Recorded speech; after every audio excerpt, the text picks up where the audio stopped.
Hello dear friends, and welcome to Sacred Slumber. Before we begin this beautiful journey together, I'd love to connect with you for just a moment. How has your day been? Whether it's morning, afternoon or evening where you are in the world, I hope this story finds you in a peaceful place, ready to receive some comfort and inspiration. No matter what corner of the globe you're listening from, you're part of our Sacred Slumber family. If you haven't already, please consider subscribing to Sacred Slumber for more stories like this one that will nourish your soul and bring peace to your heart. Tonight, we're going to journey together through one of the most remarkable stories ever told, the true account of Joseph, a young man whose life teaches us profound lessons about resilience, faith, and the mysterious ways that purpose unfolds even in our darkest moments. This is a story that has inspired millions across centuries, reminding us that no matter how deep our pit may seem, there's always hope for palace moments ahead. In the ancient land of Canaan, where the sun painted golden hues across rolling hills dotted with olive trees and grazing flocks, there lived a patriarch named Jacob. His tents were pitched near Hebron, and his wealth was measured not in gold or silver, but in the size of his herds and the strength of his family. Jacob had 12 sons, but among them all one held a special place in his father's heart. Joseph was 17 years old, with eyes that sparkled with intelligence and a spirit that seemed to dance with dreams. He was the son of Rachel, Jacob's but loved wife, who had died giving birth to Benjamin, Joseph's younger brother. Perhaps it was the memory of Rachel that made Jacob's love for Joseph burn so brightly, or perhaps it was something else, a recognition of the extraordinary destiny that seemed to hover around this particular son like morning mist around a mountain peak. The favouritism was evident to everyone in the household. While Joseph's older brothers, Reuben, Simeon, Levi, Judah, Dan, Naphtali, Gad, Asher, Issachar and Zebulun worked hard in the fields tending the flocks, Joseph often remained close to home. His brothers wore the simple, practical garments of shepherds, but Joseph wore something entirely different. One day Jacob called Joseph to his tent.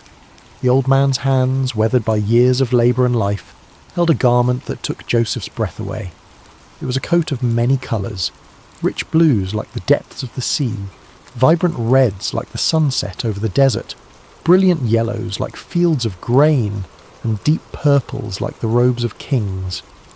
The fabric was fine, the workmanship exquisite. It was not the coat of a shepherd, but the robe of a prince.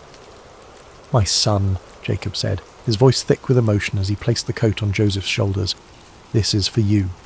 You are precious to me beyond measure." Joseph felt the weight of the coat, but more than that, he felt the weight of his father's love and the unspoken promise it contained.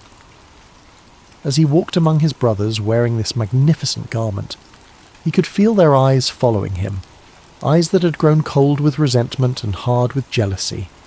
But the coat was only the beginning. Joseph had always been a dreamer, but now his dreams took on a quality that was both wonderful and troubling. One morning, as the family gathered for their meal, Joseph could no longer contain the vision that had visited him in the night.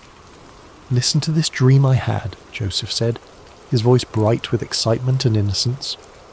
"We were binding sheaves of grain out in the field, when suddenly my sheaf rose and stood upright, while your sheaves gathered around mine and bowed down to it." The silence that followed was deafening. His brothers exchanged glances that spoke volumes. Reuben's jaw tightened. Simeon's hands clenched into fists. Judah shook his head in disgust. "Do you intend to reign over us?" Simeon asked, his voice dripping with sarcasm. "Will you actually rule us?" But Joseph, in his youthful enthusiasm, seemed oblivious to the storm clouds gathering around him. Soon after he had another dream, even more vivid than the first. "Listen," he said one evening as the family sat around the fire, the flames casting dancing shadows on their faces. "I had another dream, and this time the sun and moon and 11 stars were bowing down to me." Even Jacob was troubled by this dream. "What is this dream you had?" he asked, his voice carrying a note of concern. "Will your mother and I and your brothers actually come and bow down to the ground before you?" Though Jacob rebuked Joseph publicly, privately he pondered these words in his heart. There was something about his son's dreams that felt different from ordinary night visions. They carried the weight of prophecy, the sense of divine purpose.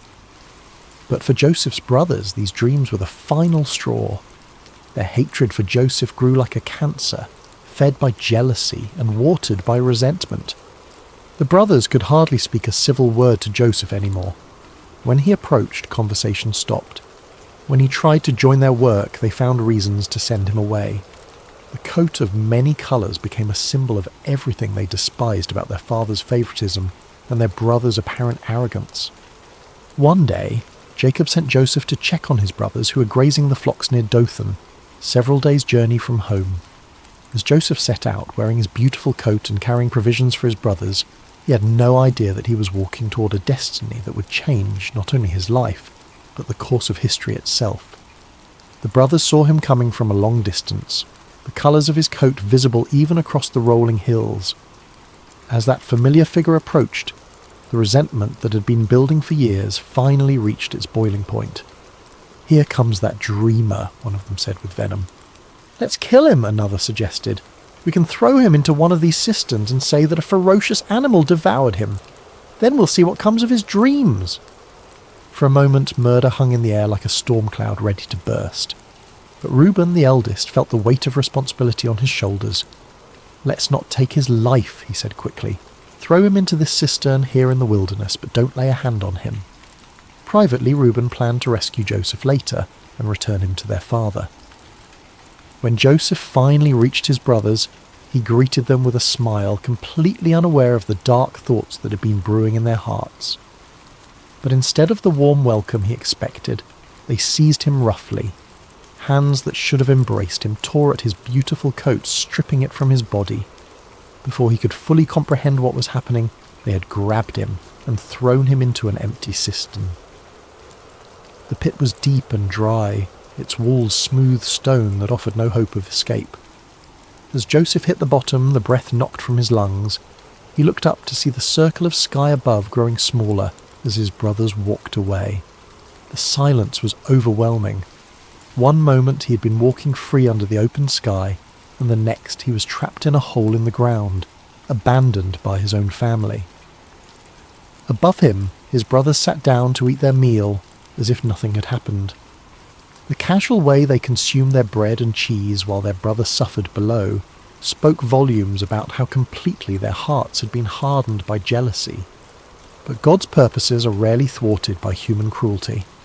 And even as Joseph sat in that pit, wondering if he would die there, divine providence was already at work.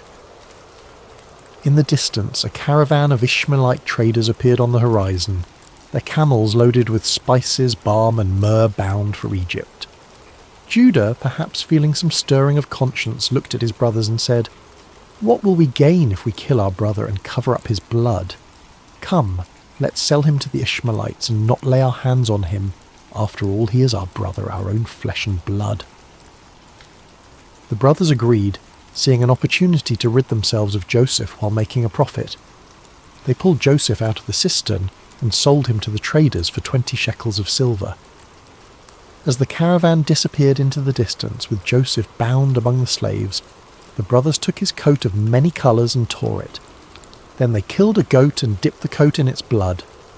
When they returned home, they presented the bloodied coat to their father.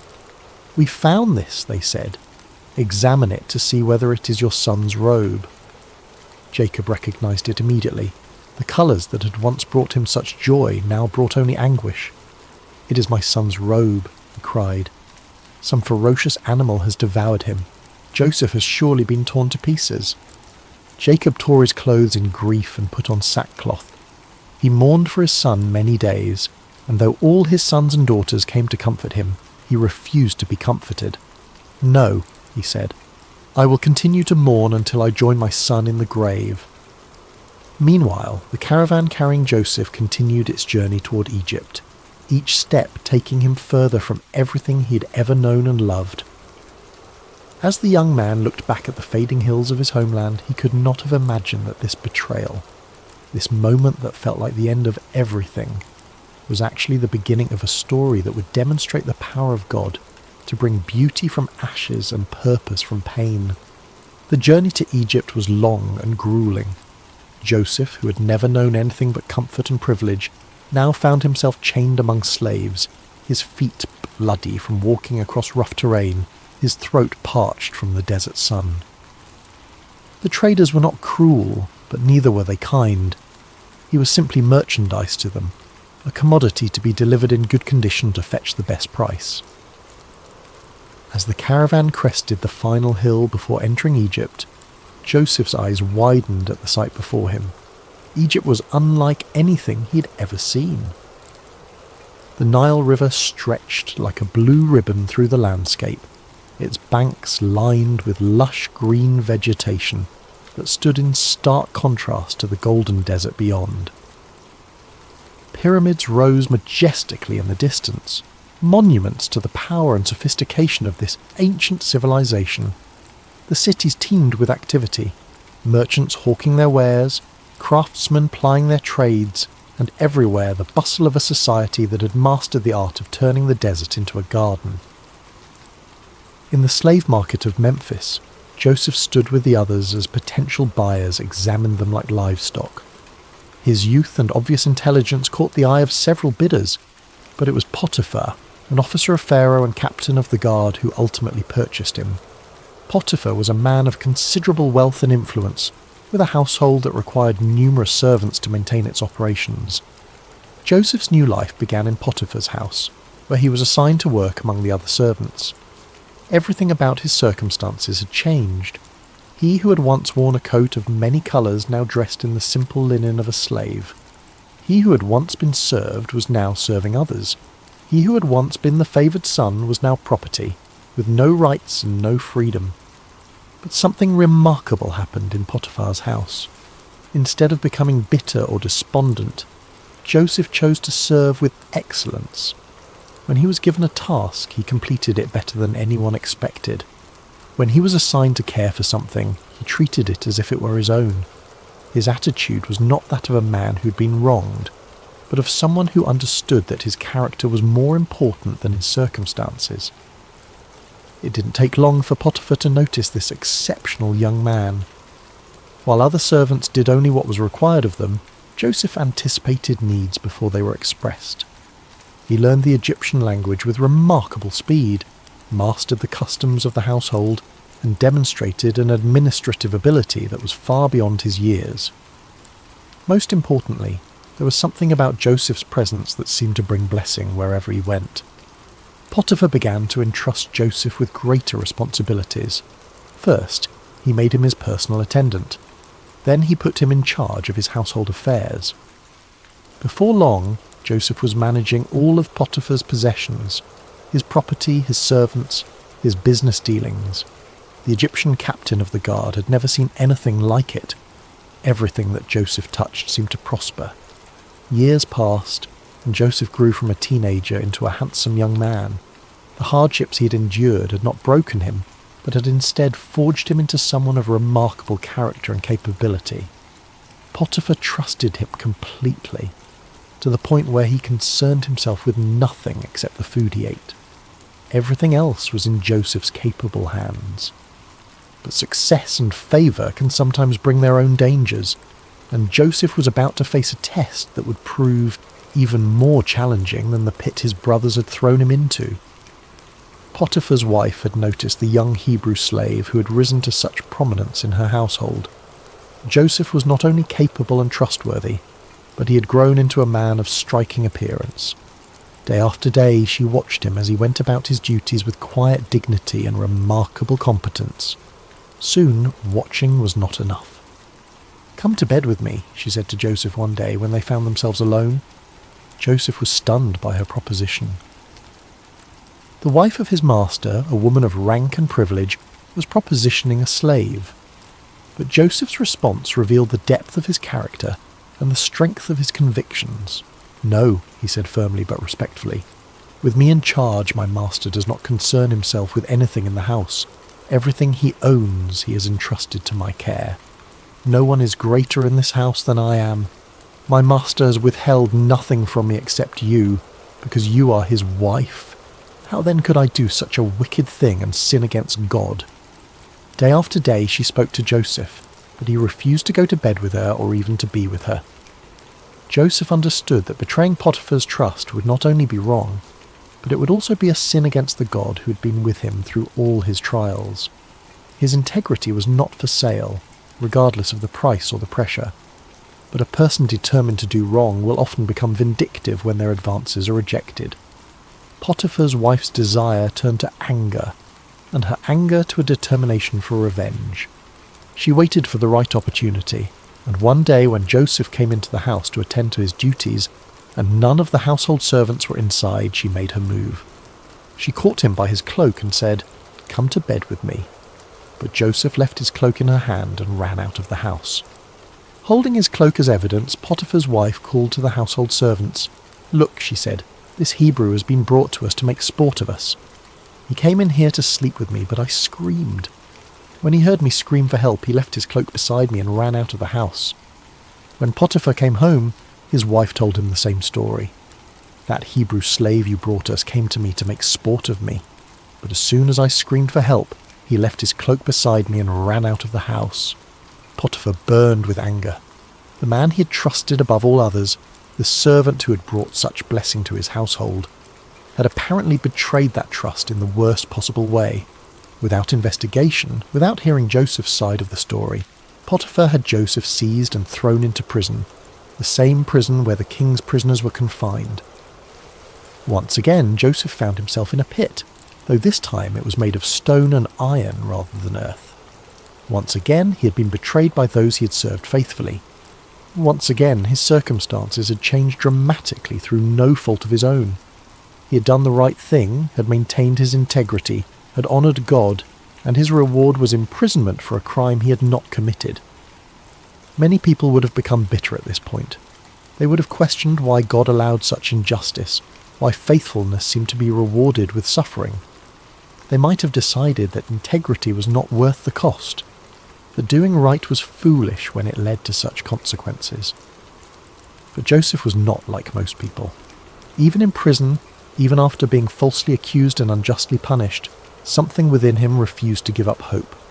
He had learned that his circumstances did not define him, his character did. He had discovered that God's presence was not dependent on favourable conditions, but was available even in the darkest places. And remarkably, even in prison, Joseph began to prosper. The warden noticed this unusual prisoner who carried himself with such dignity, who treated others with such respect, who seemed to bring order and blessing wherever he went. Before long, the warden put Joseph in charge of all the other prisoners and made him responsible for all that was done in the prison. The warden paid no attention to anything under Joseph's care because the Lord was with Joseph and gave him success in whatever he did. Once again, Joseph had taken a situation that seemed hopeless and had found a way to serve with excellence, to lead with integrity, and to trust that somehow, in ways he could not yet see, God was working all things together for good. But the greatest tests of Joseph's faith were still ahead, and the prison that seemed like an ending was actually preparing him for a beginning that would astonish the world. Prison has a way of stripping away everything except what truly matters. In the Egyptian jail where Joseph now found himself, surrounded by stone walls and iron bars, the external trappings of success and status meant nothing.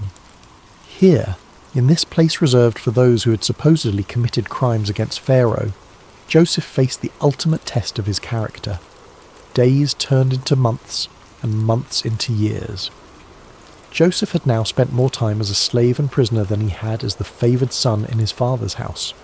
The dreams of his youth, the sheaves bowing down, the sun and moon and stars paying homage, seemed like the fantasies of another lifetime. If someone had asked him during those long, dark nights whether he still believed in those dreams, he might have wondered himself. But Joseph had learned something profound during his years of hardship, that faith is not about understanding God's timeline, but about trusting God's character. He had seen evidence of divine favour even in the darkest circumstances. When he was in Potiphar's house, God had blessed his work. Now, even in prison, he could see the same pattern. Blessing flowing through him to benefit others. Success following him, even in the most unlikely places. The other prisoners noticed something different about Joseph. While many of them spent their time in despair, anger, or plotting revenge, Joseph maintained a remarkable sense of peace. He listened to their stories with compassion, helped resolve disputes with wisdom, and carried himself with a dignity that prison walls could not diminish. The warden had made him the unofficial leader among the prisoners, and everyone, guards and inmates alike, respected him. One morning, Joseph noticed that 2 of his fellow prisoners seemed particularly troubled. They were not ordinary criminals, but former members of Pharaoh's household, the chief cupbearer and the chief baker. Both had been imprisoned for offences against their royal master, and both carried themselves with the dignity of men, accustomed to positions of privilege and responsibility. "Why do you look so sad today?" Joseph asked them. The cupbearer answered, "We both had dreams, but there is no one to interpret them." In the ancient world, dreams were considered messages from the gods, and their interpretation was a specialized skill typically reserved for trained priests and wise men. To have a significant dream and no way to understand its meaning was a source of genuine distress. Joseph's response revealed both his humility and his faith. "Do not interpretations belong to God? Tell me your dreams." The chief cupbearer went first.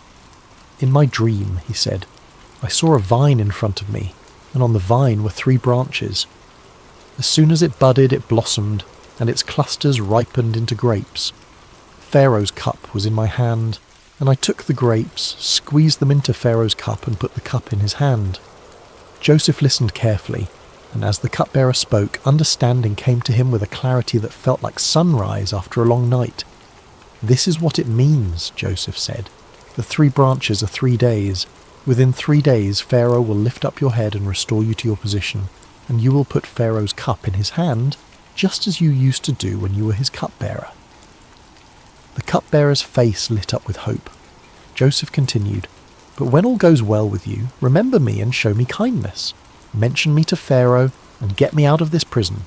I was forcibly carried off from the land of the Hebrews, and even here I have done nothing to deserve being put in a dungeon." When the chief baker saw that Joseph had given a favourable interpretation to the cupbearer's dream, he eagerly shared his own vision. "I too had a dream," he said. "On my head were 3 baskets of bread.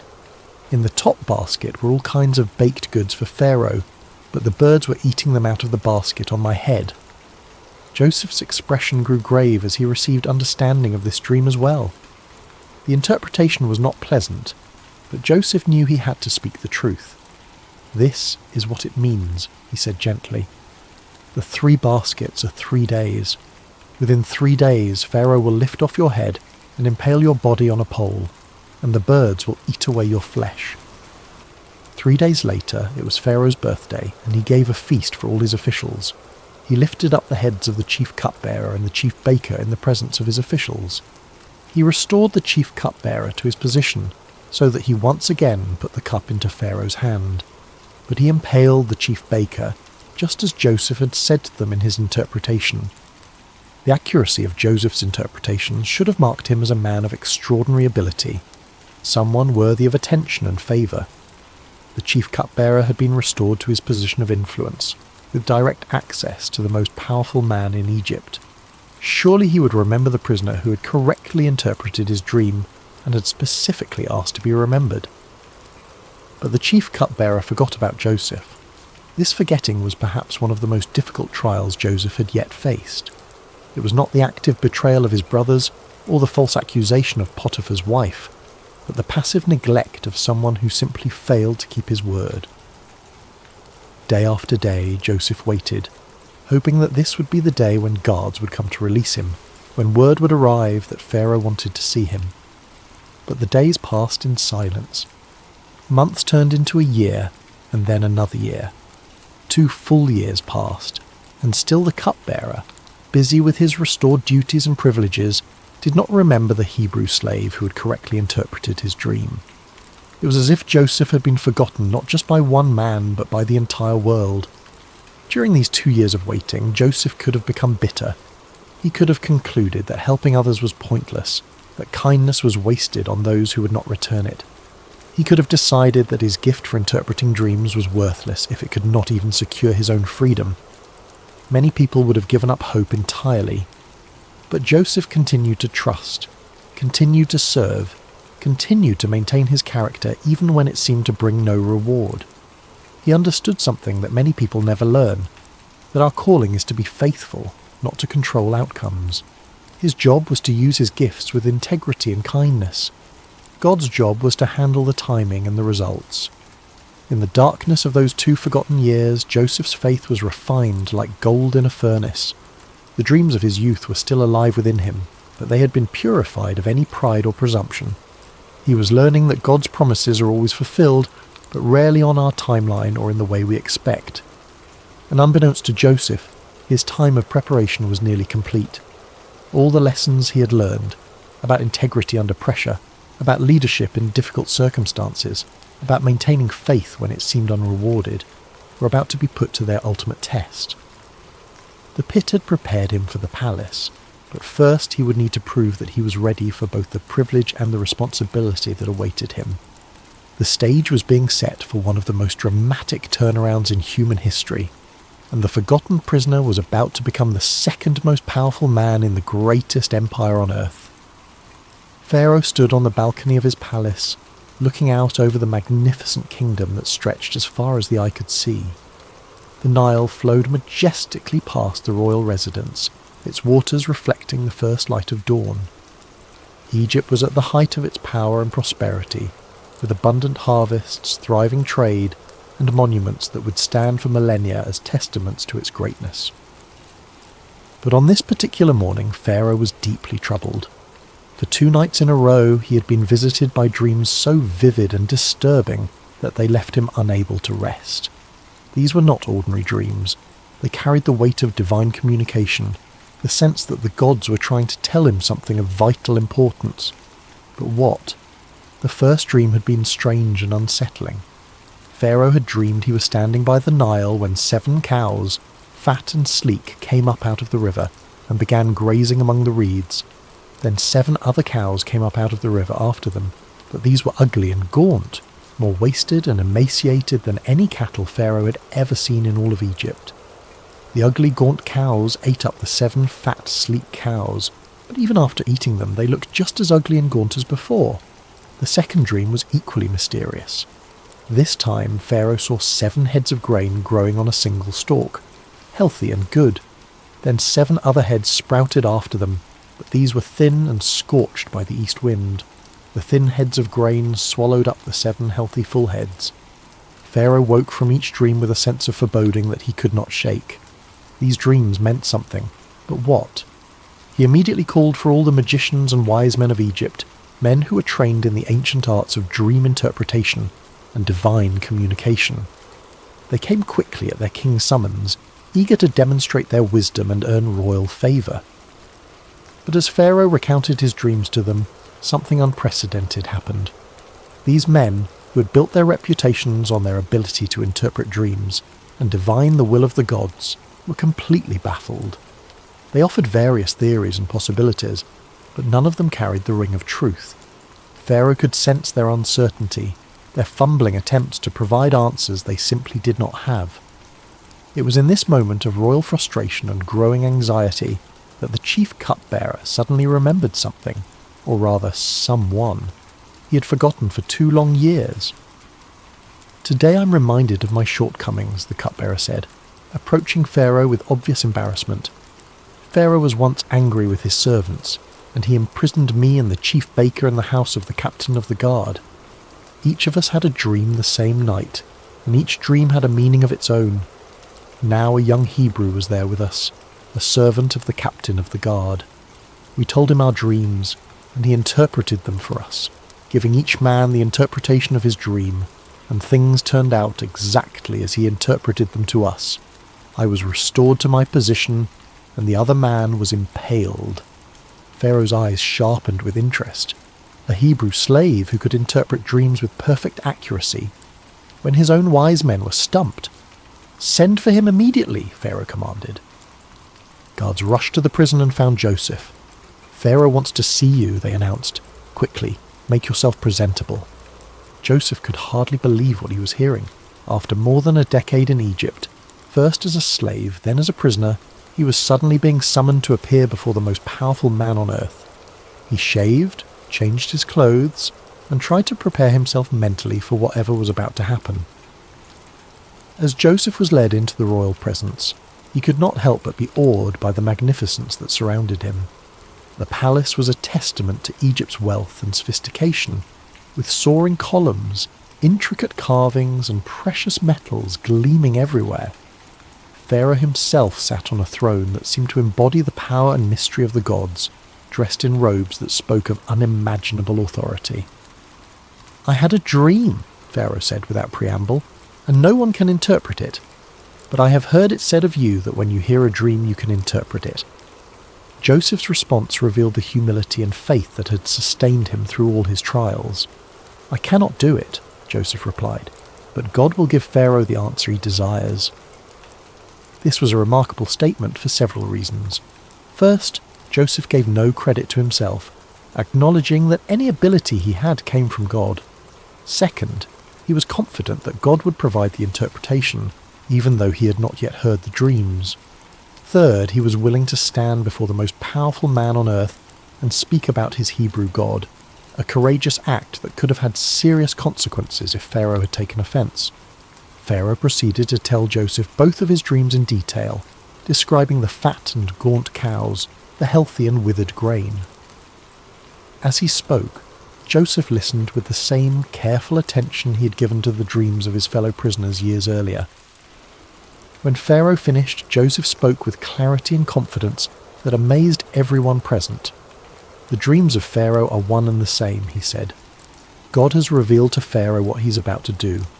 The 7 good cows are 7 years, and the 7 good heads of grain are 7 years. It is one and the same dream.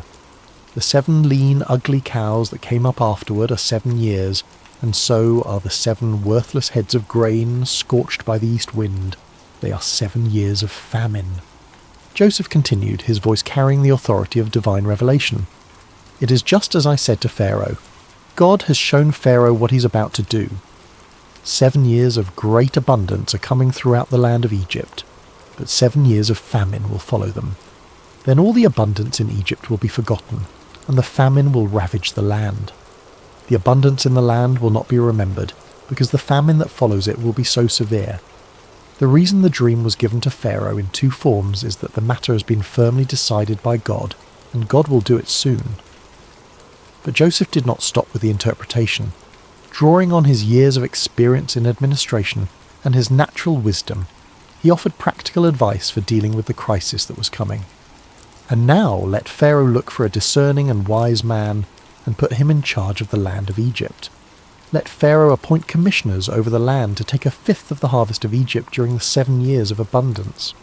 They should collect all the food of these good years that are coming and store up the grain under the authority of Pharaoh, to be kept in the cities for food. This food should be held in reserve for the country, to be used during the 7 years of famine that will come upon Egypt, so that the country may not be ruined by the famine." The plan was brilliant in its simplicity and scope. During the 7 years of abundance, Egypt would systematically store 1/5 of each harvest. This would require massive organisational skills, enormous storage facilities, and careful distribution networks. It would be one of the most ambitious administrative undertakings in human history. Pharaoh and his officials were amazed not only by the interpretation, which had the unmistakable ring of truth, but also by the comprehensive plan Joseph had outlined. Here was a man who could not only understand divine communication, but could also translate that understanding into practical action. "Can we find anyone like this man?" Pharaoh asked his officials. "One in whom is the Spirit of God?" Then Pharaoh said to Joseph, "Since God has made all this known to you, there is no one so discerning and wise as you. You shall be in charge of my palace, and all my people are to submit to your orders. Only with respect to the throne will I be greater than you." And so, in a single day, Joseph went from being a forgotten prisoner to being the 2nd most powerful man in Egypt. Pharaoh took his signet ring from his finger and put it on Joseph's finger. He dressed him in robes of fine linen and put a gold chain around his neck. He had him ride in a chariot as his second in command, and people shouted before him, "Make way!" Pharaoh also gave Joseph an Egyptian name, Zaphanath-Paneah, and gave him Asenath, the daughter of Potiphera, priest of On, to be his wife. Joseph was 30 years old when he entered the service of Pharaoh, king of Egypt. 13 years had passed since his brothers had thrown him into that pit in Dothan. 13 years of slavery, false accusation, imprisonment, and being forgotten. But now those years of preparation were revealed as exactly that. Preparation for a responsibility that would affect not just Egypt, but the entire known world. As Joseph began his new role, organising the massive project of storing grain for the coming famine, he could not help but remember the dreams of his youth. The sheaves bowing down, the sun and moon and stars paying homage. Those dreams had seemed so impossible during the dark years of his trials. But now he was beginning to see how God had been weaving a story of redemption that was far grander than anything he could have imagined as a 17-year-old boy in his father's house. The 7 years of abundance began exactly as Joseph had predicted, and Egypt's harvests were more bountiful than anyone could remember. Under Joseph's careful supervision, vast storehouses were built in every city, and grain was collected and preserved on an unprecedented scale. The administrative system he designed was so efficient and comprehensive that it became a model for future generations. During this time, Joseph and his wife Asenath were blessed with 2 sons. He named the first Manasseh, saying, "It is because God has made me forget all my trouble and all my father's household." The second son he named Ephraim, saying, "It is because God has made me fruitful in the land of my suffering." These names revealed Joseph's heart. He was grateful for the blessing of forgetting the pain of his past, but he also recognized that God had made him fruitful precisely in the place where he had suffered most. His trials had not been meaningless. They had been the very soil in which his greatest purpose had grown. As the 7 years of abundance came to an end and the 7 years of famine began, Joseph's careful preparations proved their worth. While neighbouring countries struggled with crop failures and starvation, Egypt had grain in abundance. People came from all over the known world to buy food from Joseph, and Egypt became the lifeline for countless nations. The famine was severe throughout the world, and it reached even into the land of Canaan where Jacob lived with his family. When Jacob learned that there was grain in Egypt, he said to his sons, "Why do you just keep looking at each other? I have heard that there is grain in Egypt. Go down there and buy some for us so that we may live and not die." So 10 of Joseph's brothers went down to buy grain from Egypt. But Jacob did not send Benjamin, Joseph's younger brother, with the others because he feared that harm might come to him. Benjamin was now the only remaining son of his beloved Rachel, and Jacob could not bear the thought of losing him too.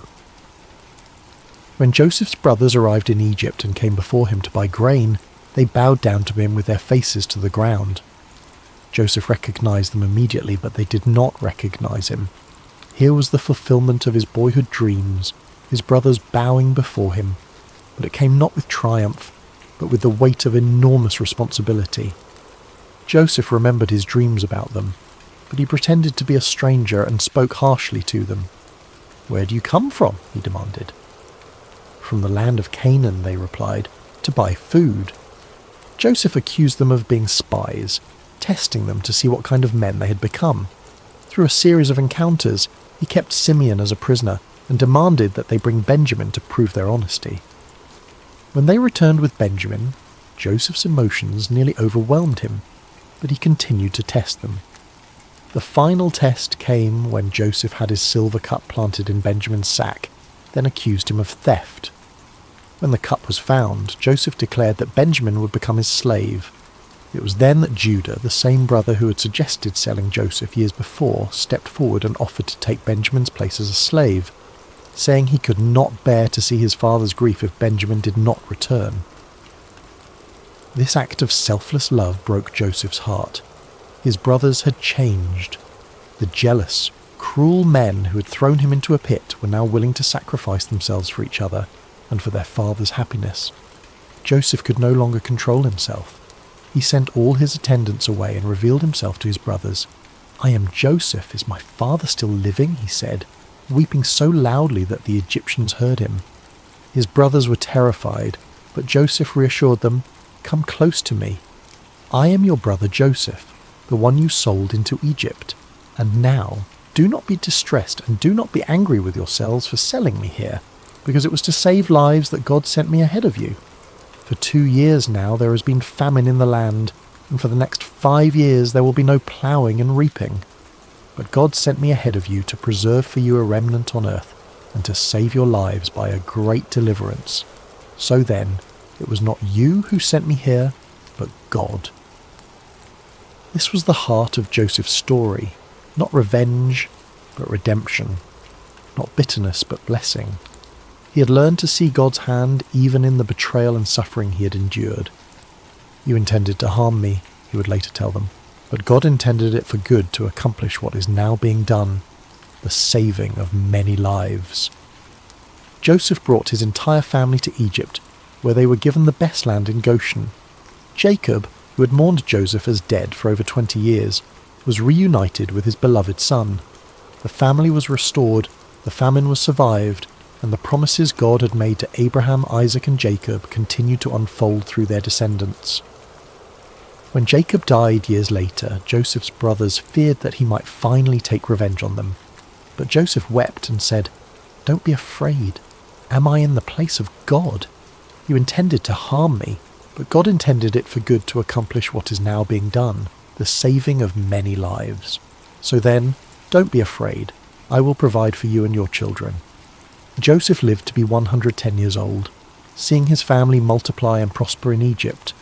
Before he died, he made his brothers promise that when God eventually led them back to the Promised Land, they would carry his bones with them. Even in death, Joseph's faith looked forward to the fulfillment of God's promises. Joseph's story teaches us that God can use even the worst circumstances to accomplish his greatest purposes.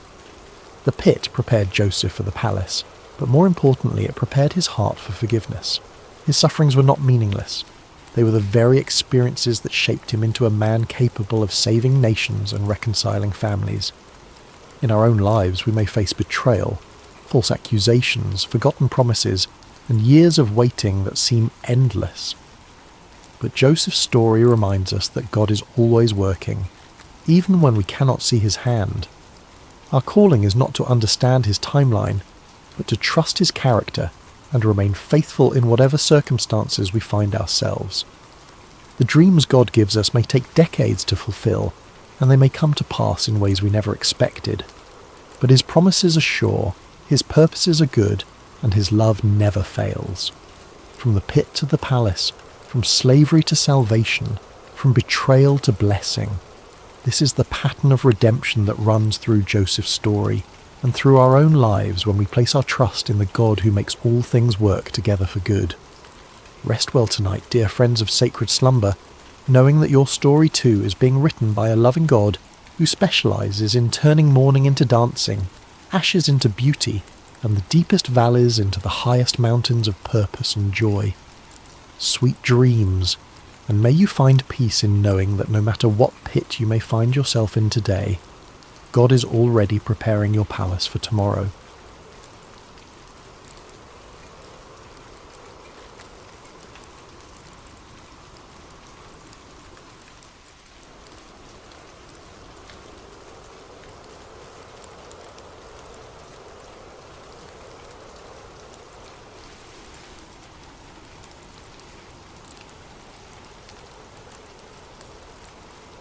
Hello, dear friends, and welcome to Sacred Slumber.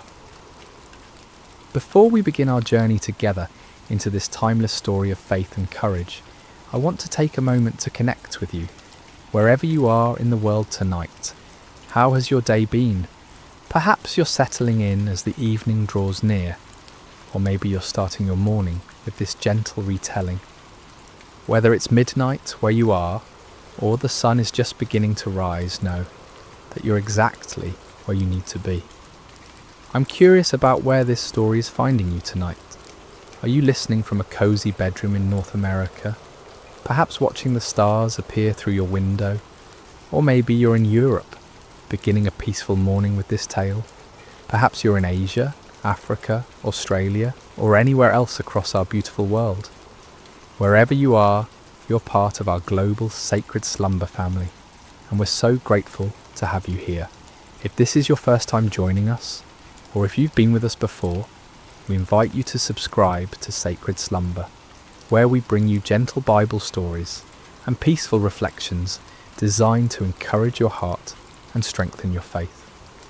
Now let's settle in together as we journey to ancient Israel, to a valley where faith would triumph over fear, and where a young shepherd boy would show the world that with God all things are possible. The golden sun rises slowly over the valley of Elah, casting long shadows across the rocky terrain. The air is crisp with morning dew, and a gentle breeze carries the scent of wild flowers that dot the hillsides. This valley, nestled between rolling hills covered with olive trees and scattered stones, would soon become the stage for one of history's most remarkable displays of faith. On the eastern ridge, the armies of Israel have made their camp. Hundreds of tents stretch across the hillside, their fabric fluttering softly in the morning breeze. Smoke rises from cooking fires where soldiers prepare their simple breakfast of bread and olives. The men move quietly, their faces etched with concern, their eyes constantly drawn to the valley below and the opposite hill. For across the valley, on the western ridge, stands another camp. The Philistines have pitched their tents there, their bronze weapons glinting in the early light. These are seasoned warriors, confident in their strength, their numbers, and their champion who has struck terror into the hearts of Israel's army for 40 long days. Between these two armies lies the valley itself, a stretch of land that seems to hold its breath in anticipation. The grass grows green here, watered by a small brook that winds its way through the centre of the valley, its waters singing softly over smooth stones. It's a peaceful place, this valley, seemingly too beautiful for the conflict that's about to unfold. But it's here, in this quiet valley, that we find a young man who will change everything. His name is David, and he's not a soldier at all. He's a shepherd from the small town of Bethlehem, the youngest of 8 brothers. While his older brothers serve in King Saul's army, David tends his father's sheep on the hillsides near his home. David has olive skin bronzed by countless hours under the Palestinian sun, and eyes that sparkle with life, an unwavering trust in the God of Israel. His hands, though young, are strong from years of guiding sheep, playing his harp and practicing with his simple shepherd's sling. He's small in stature compared to the warriors in both camps, but there's something different about David, something that sets him apart. It's not his size or his strength, but the quiet confidence that comes from knowing that the God who created the heavens and earth is also the God who watches over him as he watches over his sheep. As the sun climbs higher, painting the valley in shades of gold and amber, a stirring begins in both camps. The day's challenge is about to begin, and David, though he doesn't know it yet, is about to step into a moment that will echo through eternity. For 39 days, the same terrifying scene has played out in the valley of Elah. As the morning sun reaches its full strength, a massive figure emerges from the Philistine camp and strides down the hillside toward the valley floor. This is Goliath of Gath, and he is a sight that would make even the bravest heart tremble. Standing nearly 10 feet tall, Goliath is a giant among men. His frame is muscular and imposing, built like a fortress of flesh and bone. His bronze helmet catches the sunlight, and his scale armour gleams like the surface of a deep, dark sea. Each scale of his armour has been carefully crafted, overlapping like fish scales, to create an almost impenetrable defence. The armour alone weighs more than many men could carry, yet Goliath wears it as easily as another man might wear a simple tunic. In his massive hand he carries a spear whose iron point is as large as a weaver's rod, and whose shaft is thick as a small tree. On his back hangs a bronze sword, and his legs are protected by bronze greaves that shine like mirrors. Walking before him is his armour-bearer, a man who would be considered large in any other company, but appears almost childlike next to his champion. As Goliath reaches the centre of the valley, near the gently flowing brook, he stops and turns to face the Israelite camp on the eastern hill. Then, in a voice that booms across the valley like thunder, he issues his daily challenge. "Why do you come out and line up for battle?" His voice echoes off the hillsides, causing birds to take flight from the olive trees. "Am I not a Philistine, and are you not the servants of Saul? Choose a man and have him come down to me. If he is able to fight and kill me, we will become your subjects. But if I overcome him and kill him, you will become our subjects and serve us." He pauses, letting his words sink in, and then continues with a sneer that the Israelite soldiers can hear even from their distant positions. "This day I defy the armies of Israel. Give me a man and let us fight each other." The challenge hangs in the morning air like a dark cloud. On the hillside, King Saul's army shifts nervously. These are not cowards, these soldiers of Israel. They are men who have fought battles and defended their homeland with courage. But Goliath represents something beyond normal warfare. He is not just a man.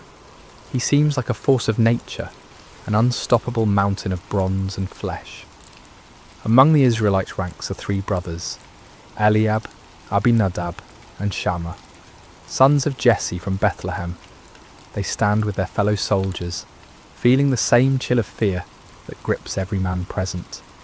They've heard stories of giants in the land, descendants of the Anakim, who struck terror in the hearts of their forefathers. But seeing Goliath is different from hearing stories. His very presence seems to drain the courage from their hearts. King Saul himself, who stands head and shoulders above most men, feels small in comparison to this Philistine champion. The king who once stood fearlessly against Israel's enemies now finds himself at a loss. He has offered great rewards to any man who will face Goliath, riches beyond measure, his own daughter in marriage, and exemption from taxes for the victor's family. But for 39 days, no man has stepped forward.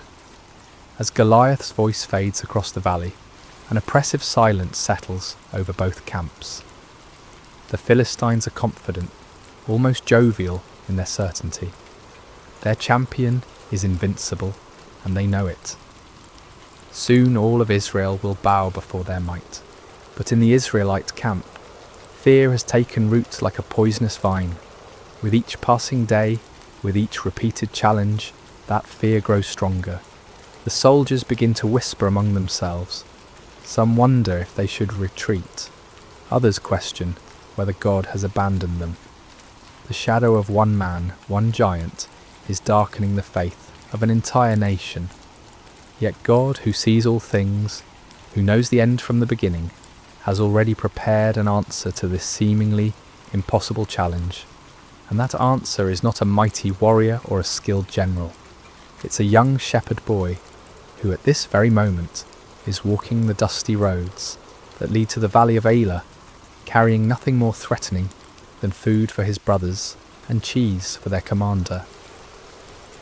As the day progresses and Goliath returns to his camp with another unchallenged victory, the stage is being set for an encounter that will demonstrate once and for all that the battle belongs not to the strong, but to the Lord.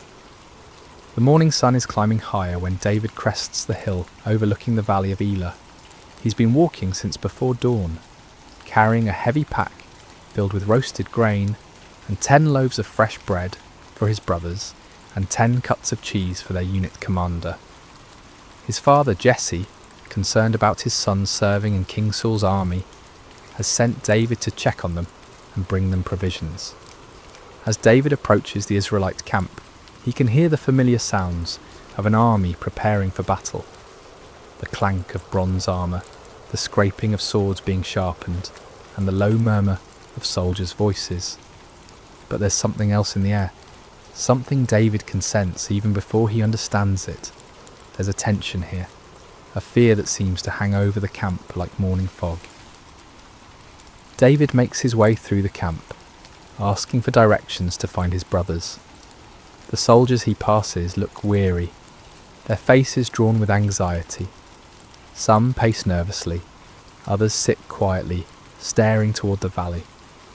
This is not what David expected to find. Where is the courage of Israel's army? Where is the confidence that should come from serving the God who delivered them from Egypt and gave them this promised land? Finally, David spots his brothers among their unit, and his face brightens with joy. He hurries toward them, his pack bouncing on his shoulders, but as he greets Eliab, Abinadab, and Shammah, he notices that they too carry the same haunted expression as the other soldiers.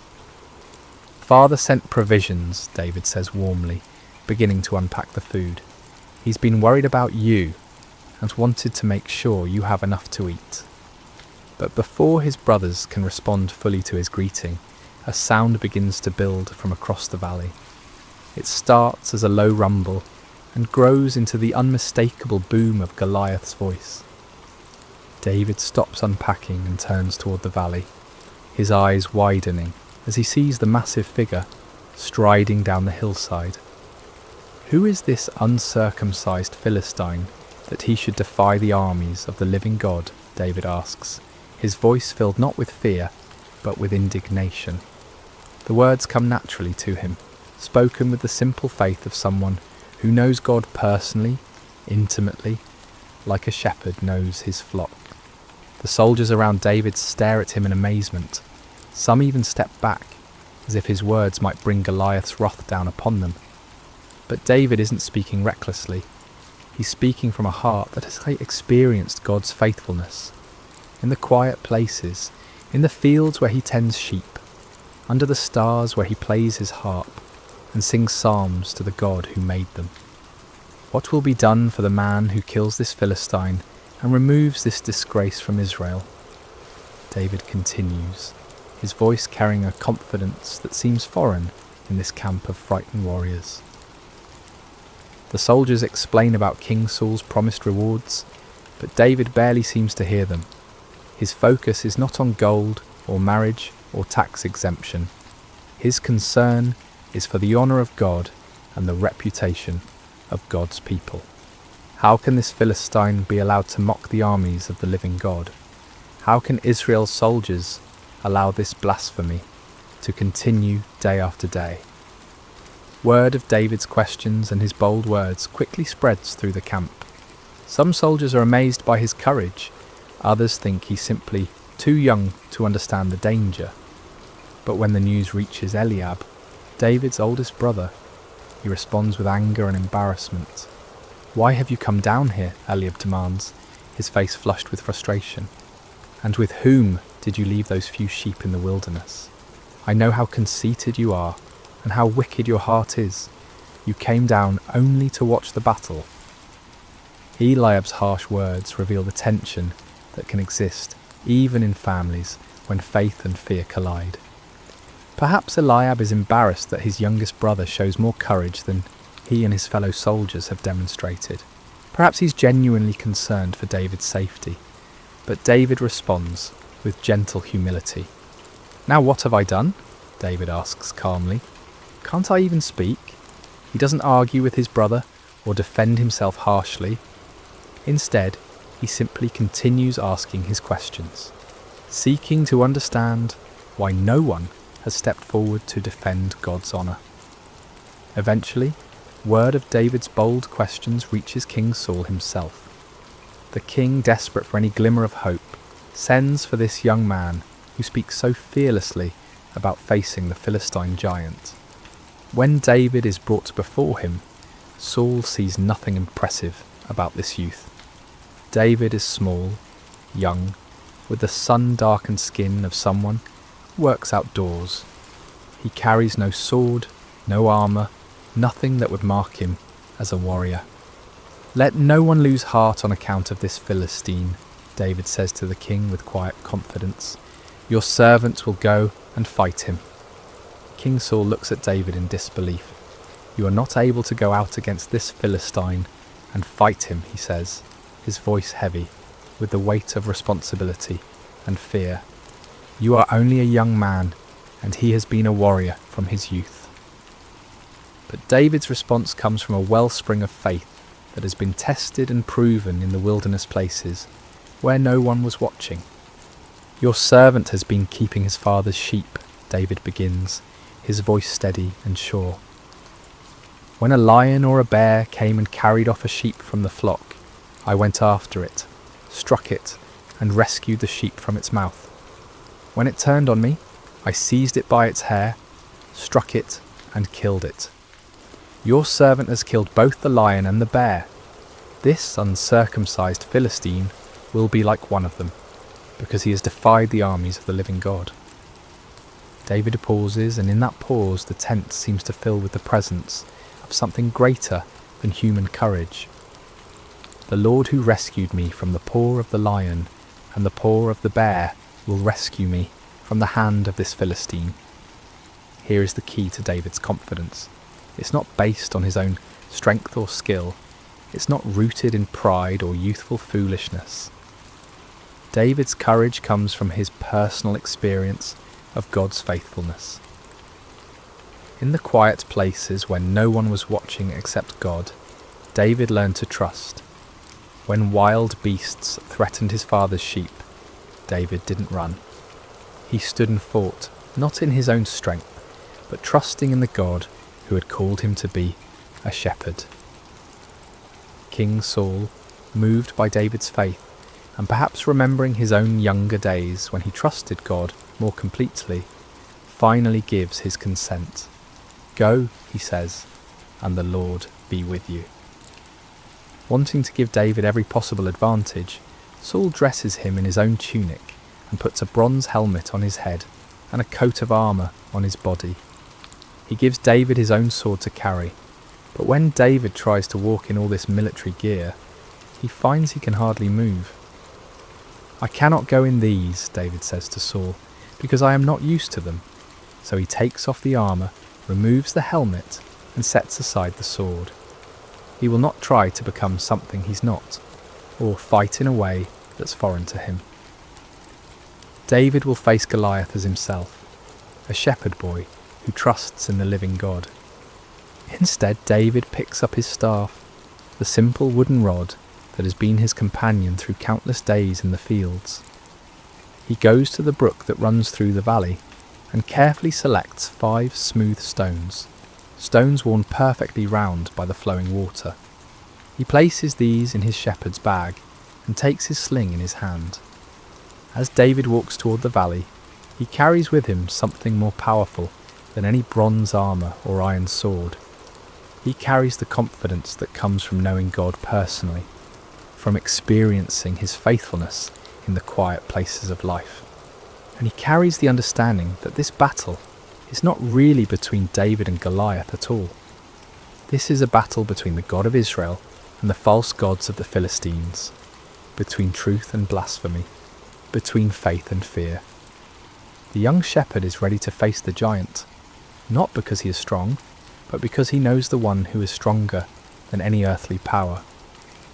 The afternoon sun hangs bright and warm over the valley of Elah as 2 figures begin their approach toward each other across the grassy floor of the valley. The contrast between them could not be more dramatic, and yet it's precisely in this contrast that God's glory will be revealed. From the western hill, Goliath begins his descent, his bronze armour catching and reflecting the sunlight like a beacon. Each step he takes shakes the ground slightly, and the sound of his armour clanking echoes across the valley. He moves with the confidence of someone who has never known defeat, never felt the sting of uncertainty. His armour-bearer walks before him, carrying the massive shield that will protect the giant from any arrows that might be fired from the Israelite lines. From the eastern hill, David begins his own journey down into the valley. He walks with a steady, purposeful gait, his simple shepherd's clothing a stark contrast to the military spectacle approaching from the other side. In one hand he carries his staff, worn smooth by years of use. In the other, he holds his sling, a simple leather pouch attached to 2 cords. the kind of weapon that shepherds have used for generations to protect their flocks from predators. Behind David on the hillside, the entire Israelite army watches in stunned silence. Thousands of seasoned warriors stand motionless, their eyes fixed on the small figure walking steadily towards certain death. Some of them pray silently, asking God to protect this brave boy. Others shake their heads in disbelief at what they perceive as pointless sacrifice. King Saul watches from his position among his officers, his heart heavy with the responsibility for sending a youth to face a giant. On the opposite hill, the Philistine army watches with amusement and anticipation. They point at David and laugh among themselves, joking about how quickly their champion will dispatch this boy. Some of them are already making plans for the victory celebration they'll hold after Israel surrenders, as surely they must, after witnessing their champion's inevitable defeat. But as David walks down the hillside, his heart is neither fearful nor boastful. Instead, it's filled with a quiet confidence that comes from knowing he is not walking into this valley alone. The same God who helped him rescue sheep from the mouths of lions and bears is with him now. The same God who has been his shepherd will be his strength. As the two figures draw closer together in the centre of the valley, near the gently flowing brook, Goliath gets his first clear look at his opponent. What he sees fills him with contempt and rage. This is not a warrior, this is just a boy, ruddy and handsome, carrying a shepherd's simple tools instead of weapons of war. "Am I a dog," Goliath roars, his voice booming across the valley, "that you come at me with sticks?" His anger at what he perceives as an insult burns hot. He expected Israel to send their greatest warrior, someone worthy of his attention. Instead, they've sent a child. Goliath continues his verbal assault, his voice carrying clearly to both armies. "Come here, and I'll give your flesh to the birds and the wild animals." The threat hangs in the air like the cry of a predator, and even some of the Philistine soldiers feel a chill at the cruelty in their champion's voice. But David, standing in the valley, with the afternoon sun behind him, casting his shadow long across the grass, remains unshaken. When he speaks, his voice carries clearly across the valley, and every word is heard by both armies. "You come against me with sword and spear and javelin," David calls out, his young voice strong and clear. "But I come against you in the name of the Lord Almighty, the God of the armies of Israel, whom you have defied." The words echo across the valley like a bell ringing, clear and pure and full of power. David continues, and as he speaks, something changes in the atmosphere of the valley. The mocking laughter from the Philistine hill begins to fade. On the Israelite side, soldiers lean forward, straining to hear every word. "This day the Lord will deliver you into my hands, and I'll strike you down and cut off your head. This very day I will give the carcasses of the Philistine army to the birds and the wild animals, and the whole world will know that there is a God in Israel. All those gathered here will know that it is not by sword or spear that the Lord saves. For the battle is the Lord's, and he will give all of you into our hands." David's words ring with prophetic power and absolute certainty. He's not boasting in his own strength or skill. Instead, he's making a declaration of faith, a public testimony to the power and faithfulness of the God of Israel. This battle, David understands, is not ultimately about military might or human courage. It's about the honour of God and the revelation of his power to both Israel and the surrounding nations. Goliath, enraged by what he sees as blasphemous arrogance from a mere boy, begins moving quickly toward David, his massive frame covering the ground with surprising speed. His armour clanks and his weapons gleam as he bears down on his small opponent like an avalanche of bronze and iron. But David doesn't flee. Instead, he runs toward Goliath, closing the distance between them with swift, determined steps. As he runs, he reaches into his shepherd's bag and takes out one of the smooth stones he selected from the brook. With practiced ease, born of countless hours protecting sheep, he places the stone in his sling. The sling is not a child's toy, though it may appear simple. In the hands of a skilled shepherd, it's a precision weapon capable of tremendous force. David has used his sling to drive off wolves and bears, to guide wandering sheep, and to strike targets with accuracy at considerable distances. Now as he runs toward Goliath, all those years of practice culminate in this single, crucial moment. With fluid motion, perfected through countless repetitions, David begins to swing the sling around his head, building momentum. The leather pouch whispers through the air as it spins, faster and faster. Goliath, seeing David's movement, may have raised his shield or adjusted his position, but his great size, which has always been his advantage, now works against him. He cannot change direction quickly, cannot dodge with the agility of a smaller man. At the perfect moment, when the geometry of angle and distance and momentum align exactly right, David releases one of the cords. The stone flies from the sling like an arrow, swift and straight and true, guided by skill and powered by faith. The stone strikes Goliath in the centre of his forehead, at the one spot where his bronze helmet doesn't protect him, with tremendous force. The sound of impact echoes across the valley like the crack of thunder. For a moment time seems suspended. The giant warrior, seemingly invincible in his bronze armour, stands motionless. Then, like a great tree falling in the forest, Goliath topples forward and crashes to the ground. The earth trembles under the impact of his massive frame. His weapons clatter beside him, his armour scrapes against the stones, and then there is silence. David runs to where Goliath lies and stands over the fallen giant.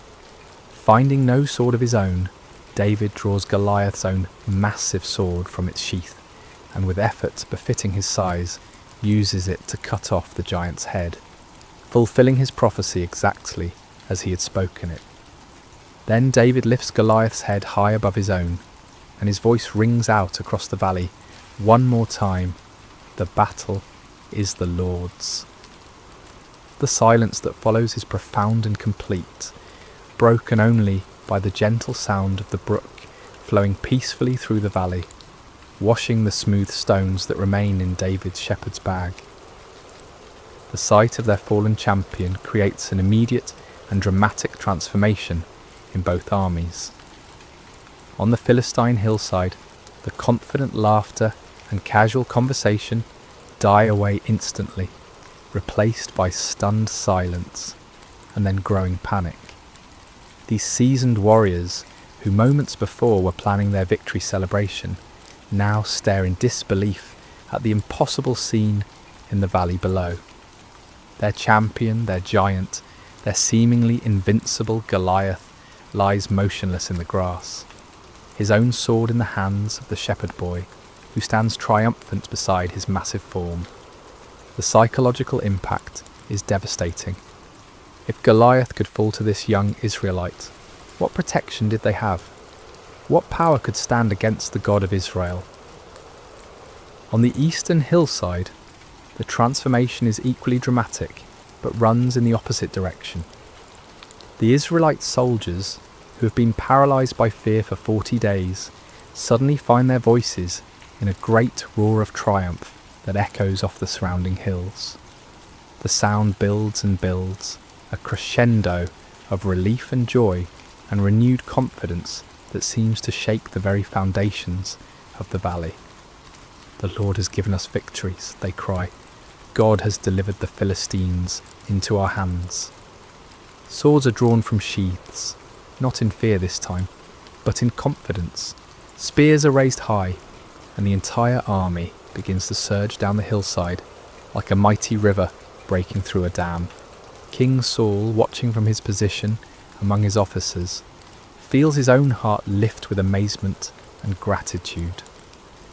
The burden of fear that has pressed down on him for weeks suddenly lifts, replaced by the returning memory of what it means to serve the living God.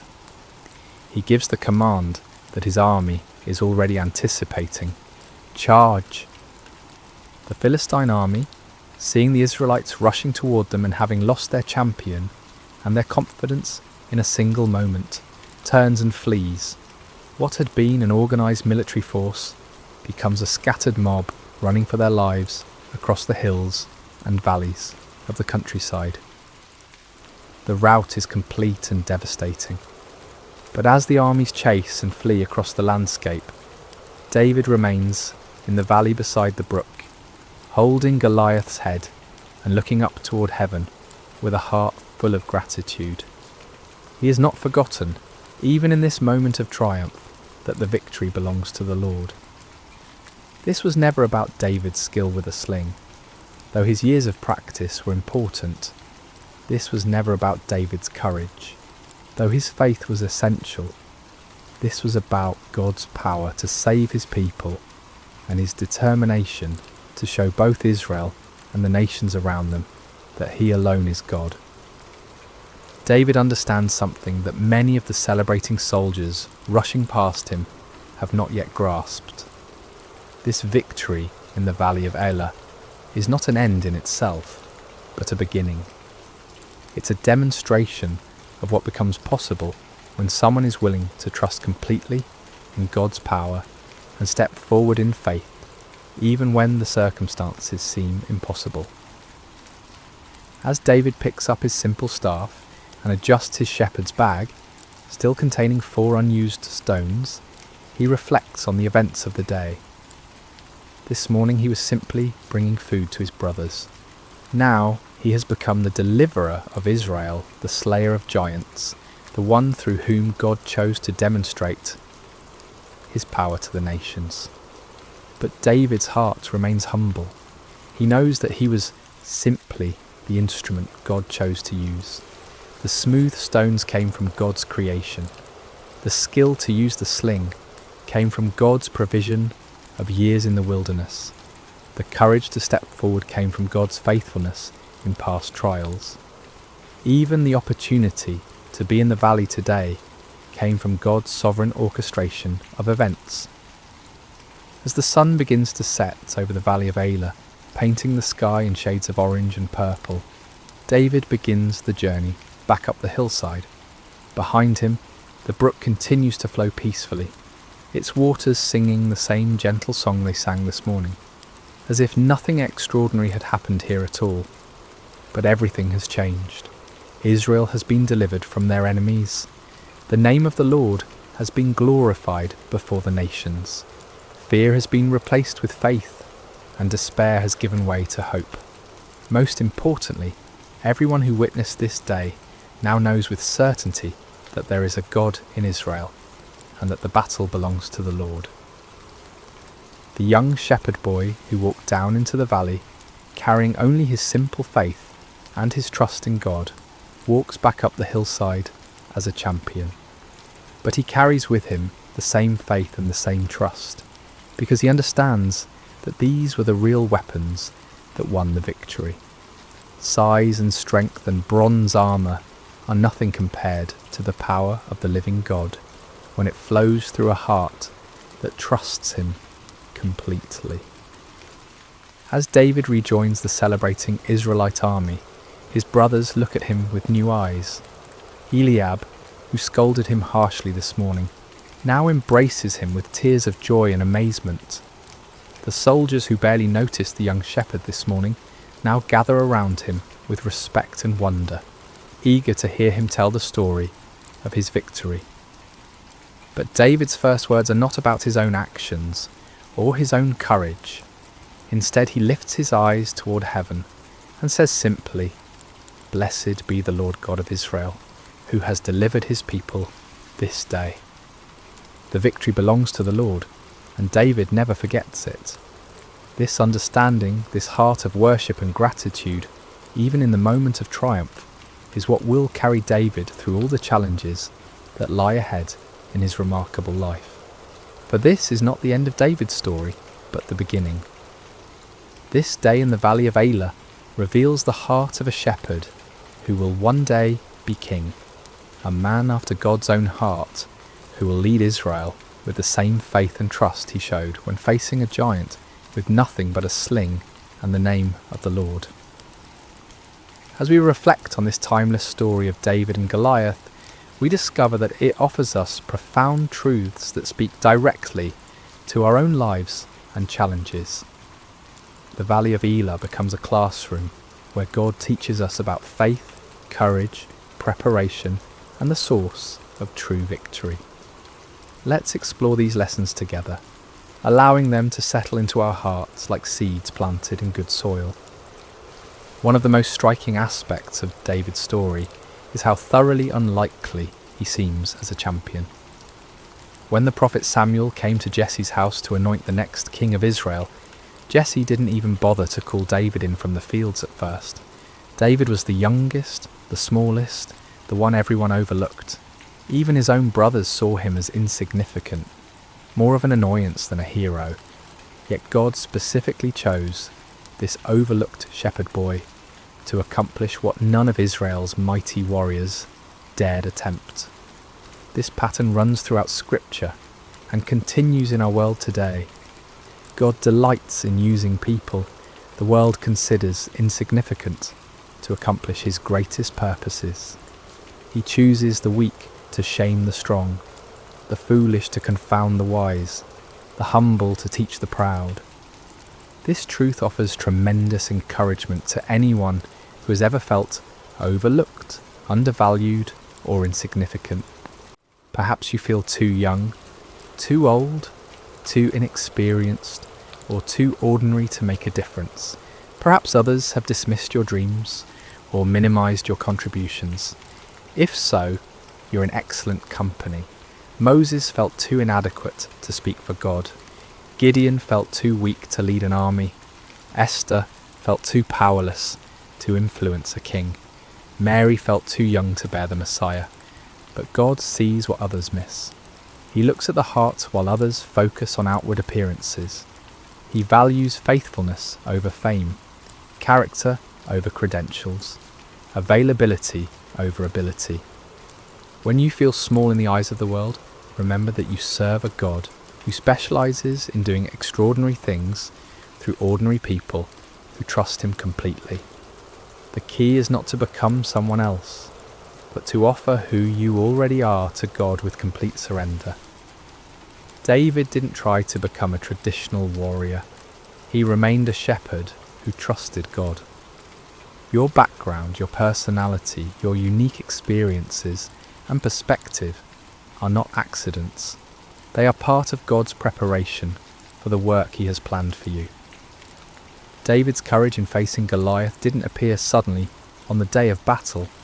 It was forged over years of faithful service in places where no one was watching except God. While tending his father's sheep in the wilderness, David faced lions and bears that threatened the flock.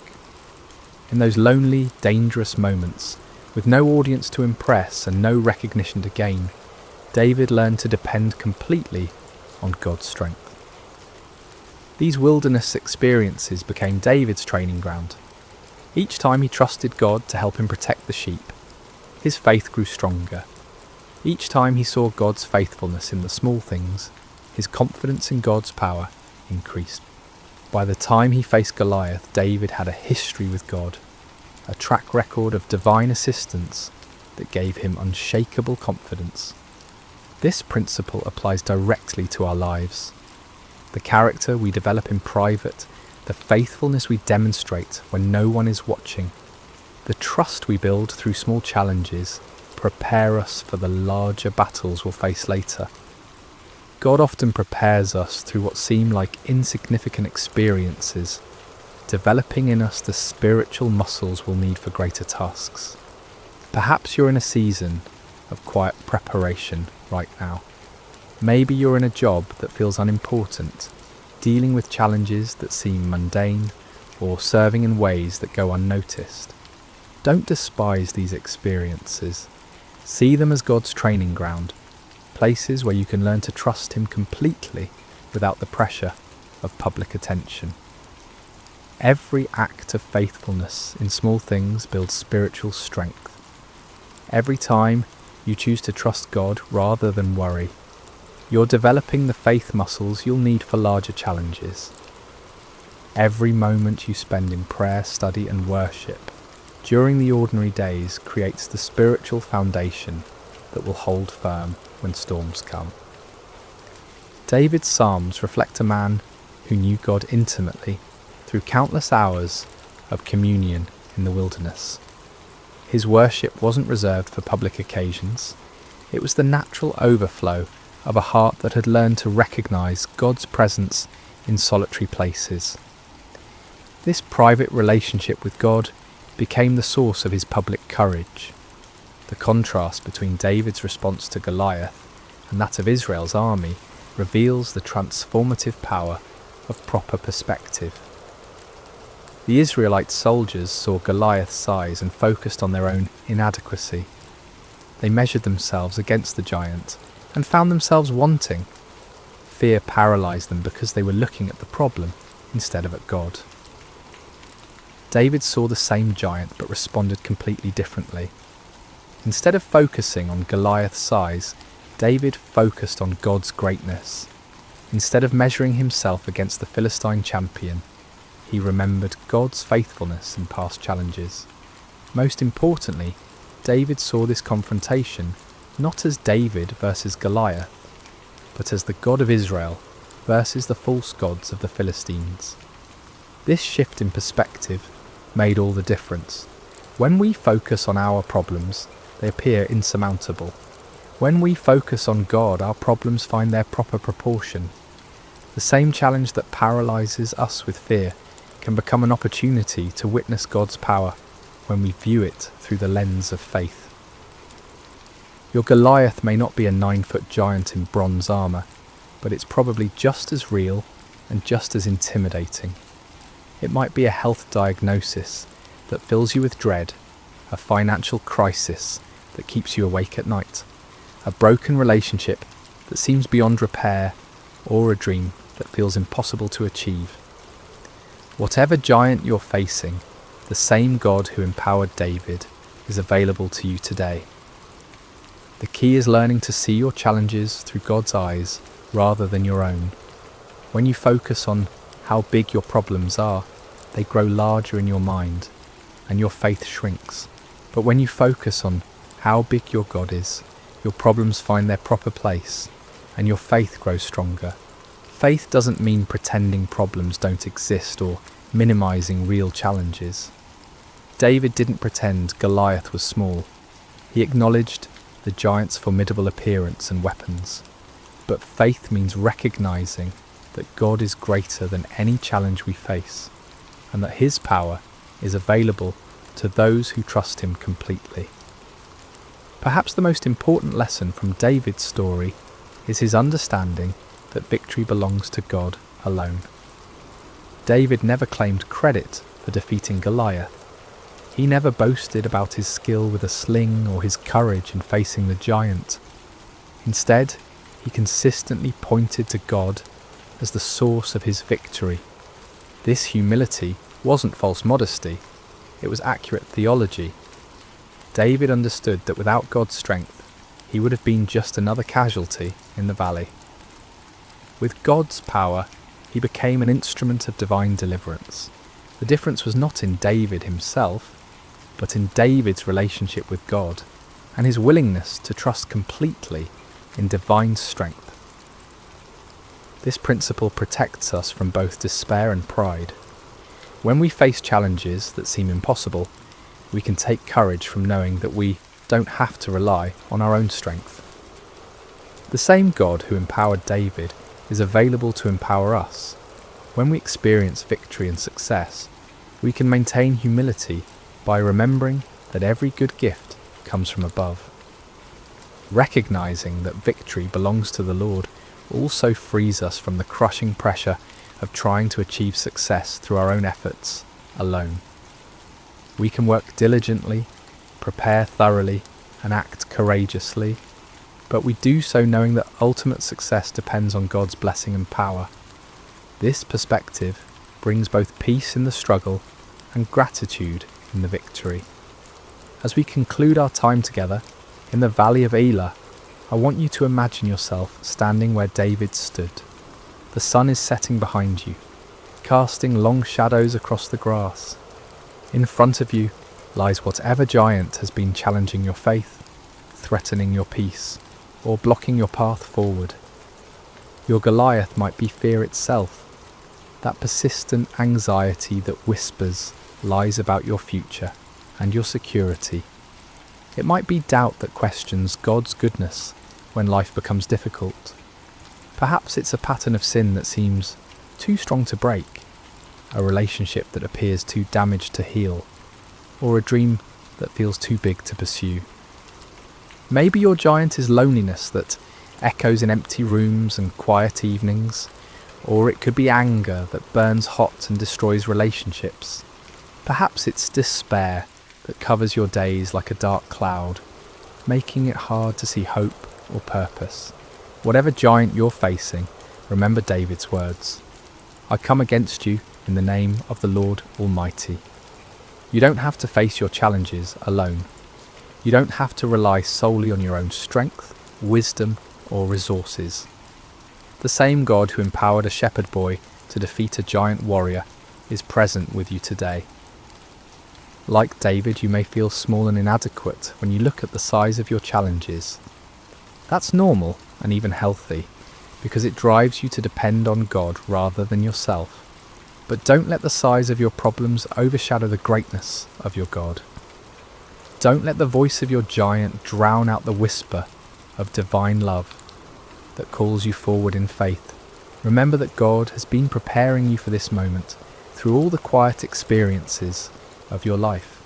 Every time you've chosen trust over worry, every moment you've experienced God's faithfulness in small things, every prayer you've whispered in the darkness has been building the spiritual strength you need for this challenge.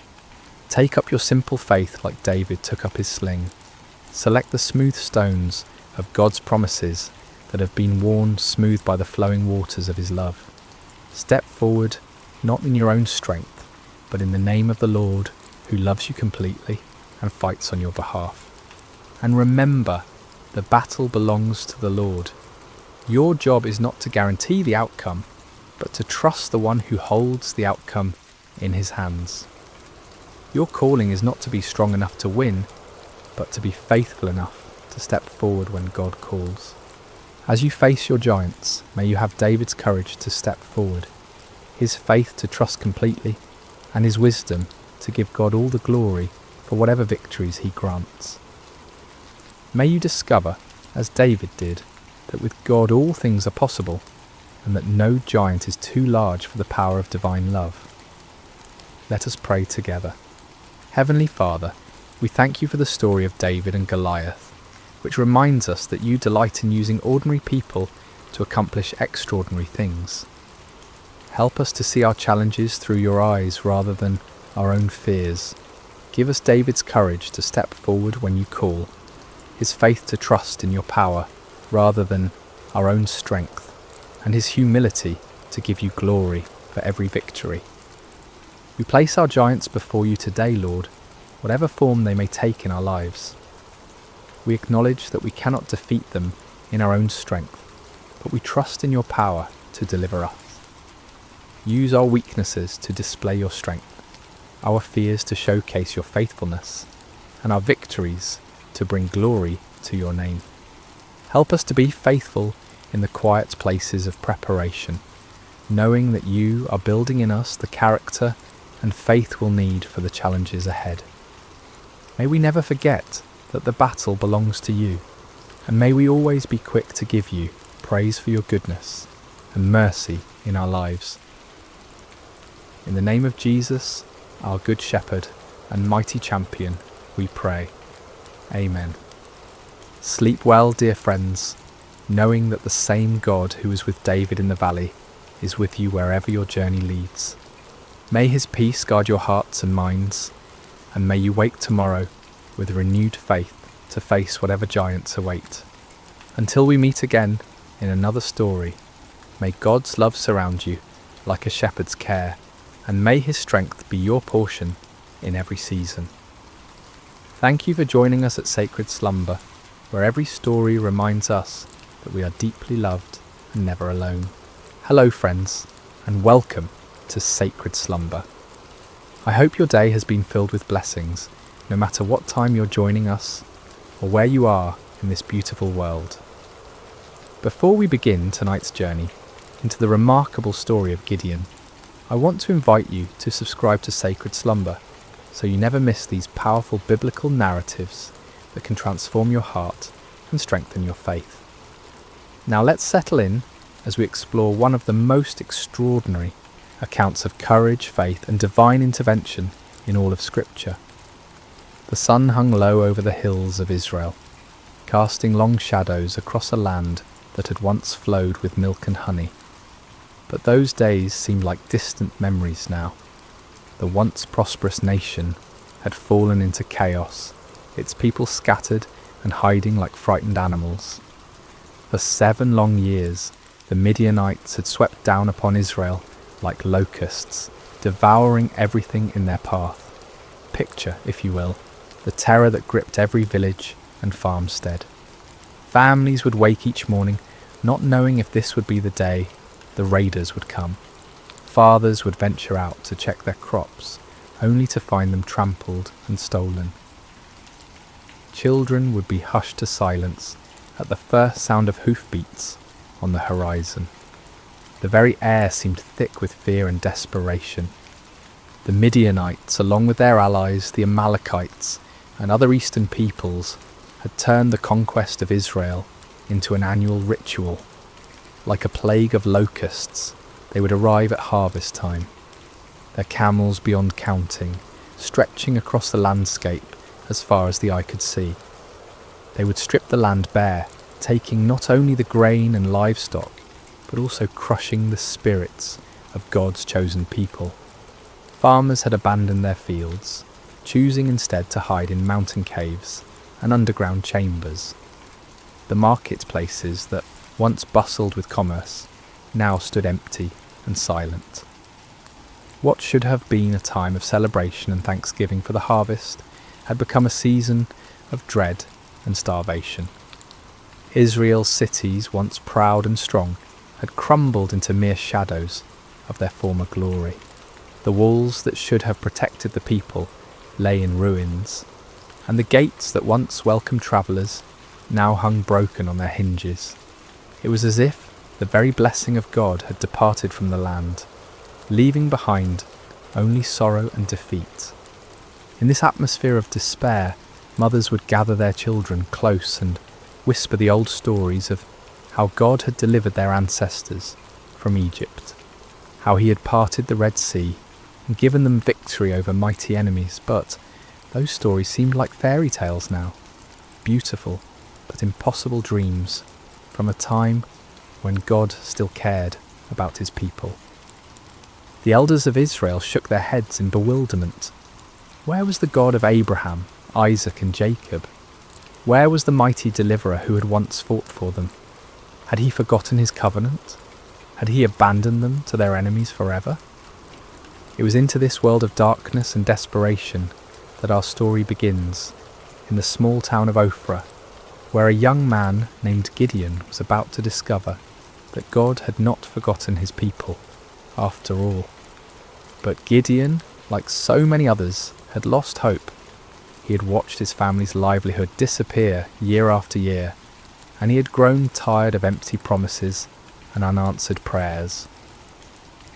On this particular day, as storm clouds gathered on the horizon, both literally and figuratively, Gideon was engaged in the dangerous work of threshing wheat, but he wasn't doing it in the traditional threshing floor, where the grain could be properly separated from the chaff by the wind.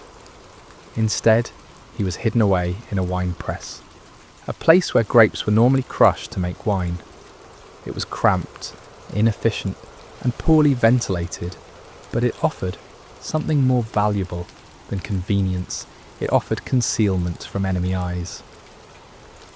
As Gideon worked in his makeshift hiding place, sweat dripping from his brow in the confined space. He embodied the broken spirit of his entire nation. Here was a man reduced to secret, fearful labour just to provide basic sustenance for his family. The very act of threshing wheat, once a joyful community celebration, had become a furtive, isolated struggle for survival.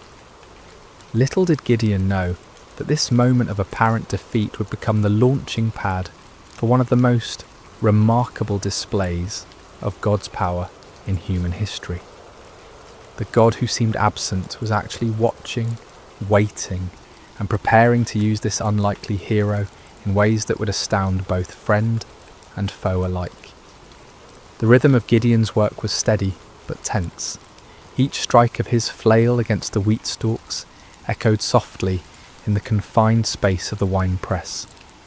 His eyes darted frequently toward the opening above, watching for any sign of danger.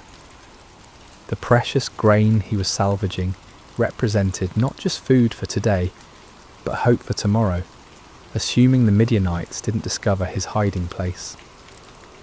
The silence of the afternoon was broken by an unexpected voice.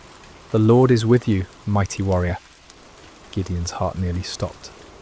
He spun around, flail raised defensively, expecting to see a Midianite scout who had somehow discovered his secret location. Instead, he found himself face to face with a figure unlike any he had ever encountered.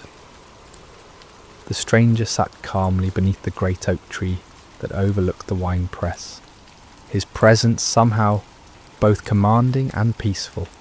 The greeting struck Gideon as almost mockingly ironic. Mighty warrior? Him? The man who was reduced to threshing wheat in secret, constantly looking over his shoulder in fear. And the Lord is with you? If that were true, then why was Israel suffering under such devastating oppression? "Pardon me, my lord," Gideon replied, his voice heavy with skepticism and pain. "But if the Lord is with us, why has all this happened to us? Where are all his wonders that our ancestors told us about when they said, 'Did not the Lord bring us up out of Egypt?' But now the Lord has abandoned us and given us into the hand of Midian." The words poured out of Gideon like water from a broken dam. Years of frustration, disappointment, and unanswered questions came tumbling forth. He had grown up hearing the magnificent stories of God's mighty deeds, of pillars of fire and cloud, of armies defeated and nations subdued.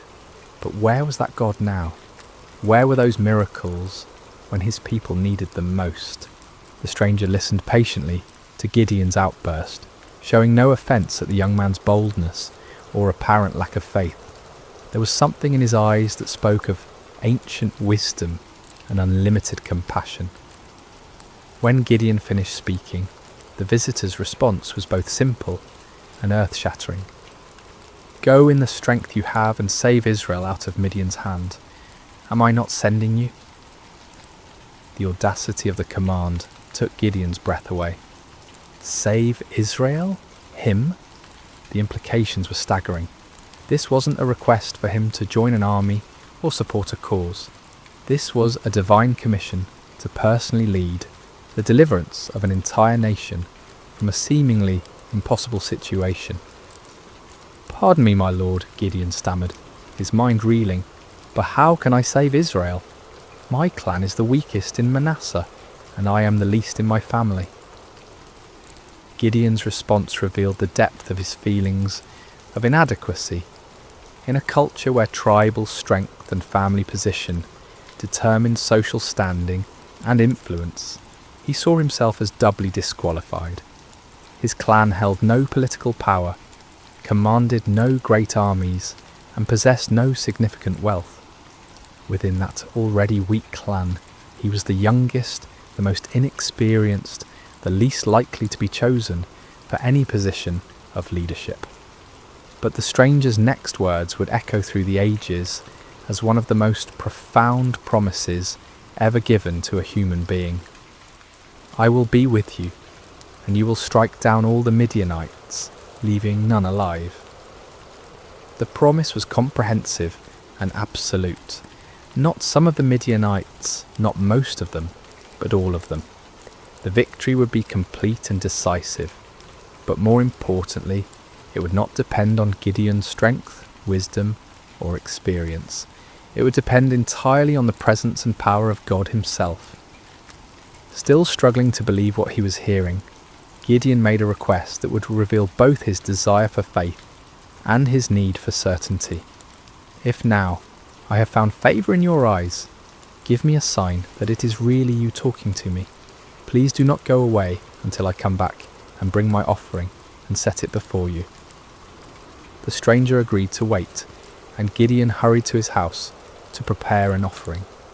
His heart raced as he worked, his hands trembling slightly as he prepared a young goat and made bread from an ephah of flour.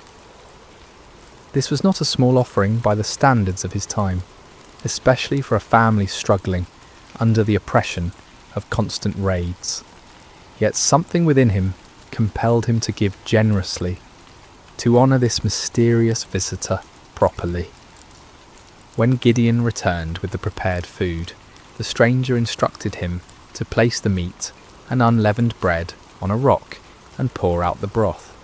Gideon obeyed, though he couldn't understand the purpose of these strange instructions. What happened next would leave no doubt about the supernatural nature of his visitor.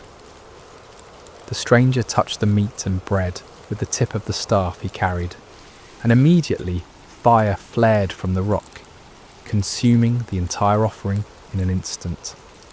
The flames burned with an intensity and heat that no ordinary fire could match, leaving nothing behind but the memory of their brilliance.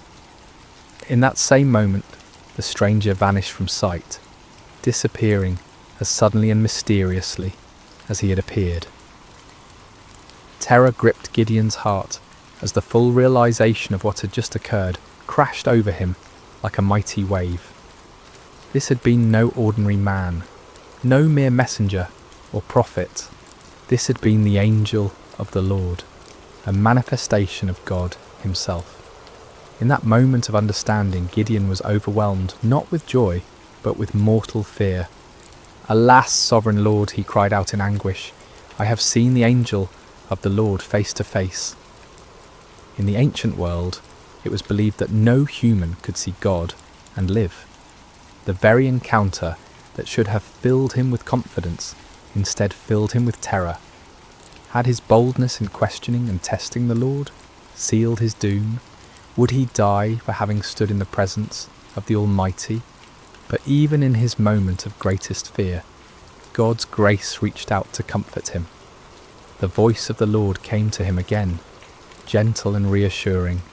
"Peace, do not be afraid, you are not going to die." With his own hands, Gideon built an altar on that spot and called it, "The Lord is Peace." The place where he had threshed wheat in fear and desperation had become holy ground, the site of a divine encounter that would change not only his life, but the destiny of an entire nation. As night fell over Ophrah, Gideon stood beside his new altar, his mind swirling with the magnitude of what had occurred. The God of his ancestors had not abandoned Israel after all. He had been working, planning, preparing for this very moment, and somehow, incredibly, he had chosen Gideon to be his instrument of deliverance. Yet even as faith began to bloom in his heart, doubt lingered like shadows at the edges of his mind. The task before him seemed impossible, the odds insurmountable. How could he, one man from the weakest clan in Manasseh, possibly hope to defeat the countless multitudes of Midian and their allies? It was a question that would lead him to make one of the most famous requests for divine confirmation in all of Scripture. The days following Gideon's encounter with the angel of the Lord were filled with a mixture of excitement and anxiety.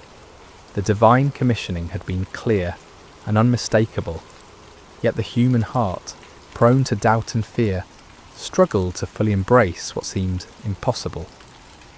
Gideon found himself caught between the supernatural certainty of his calling and the natural uncertainties of his circumstances. As he went about his daily tasks, Gideon's mind constantly returned to that moment when fire had consumed his offering and the angel had vanished from sight. Had it really happened? In the bright light of day, with the familiar sounds and sights of ordinary life surrounding him, the encounter almost seemed like a dream. Yet the altar he had built stood as a permanent reminder, its stones bearing witness to the reality of what had occurred. Word began to spread quietly through the region about Gideon's calling. Some believed and were filled with hope for the first time in years. Others were sceptical, wondering how this young man could possibly succeed where so many others had failed. Still others were fearful, worried that any attempt at resistance would only bring more severe retaliation from their oppressors. The weight of responsibility pressed heavily on Gideon's shoulders. He was being asked not just to risk his own life, but potentially to lead others to their deaths. What if he had misunderstood? What if his faith had somehow led him astray? The consequences of a mistake would be catastrophic, not just for him, but for all who would follow him. It was in this state of mind that Gideon made his famous request for divine confirmation.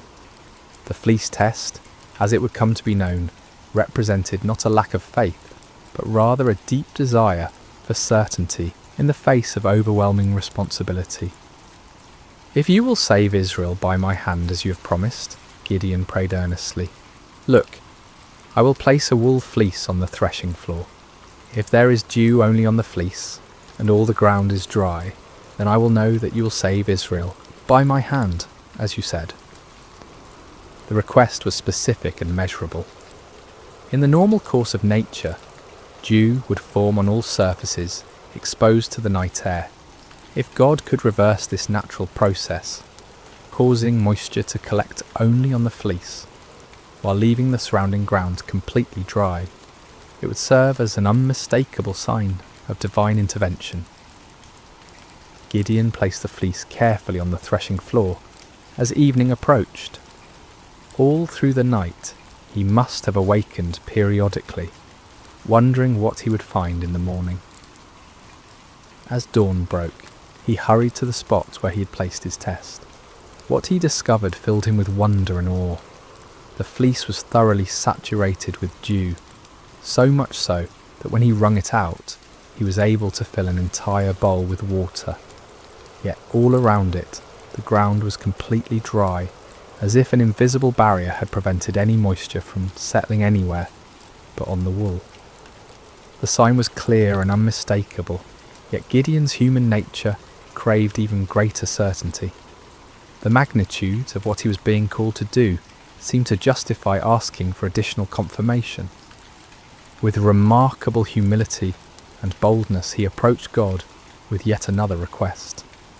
"Do not be angry with me," Gideon prayed, acknowledging that his repeated testing might seem to indicate a lack of trust.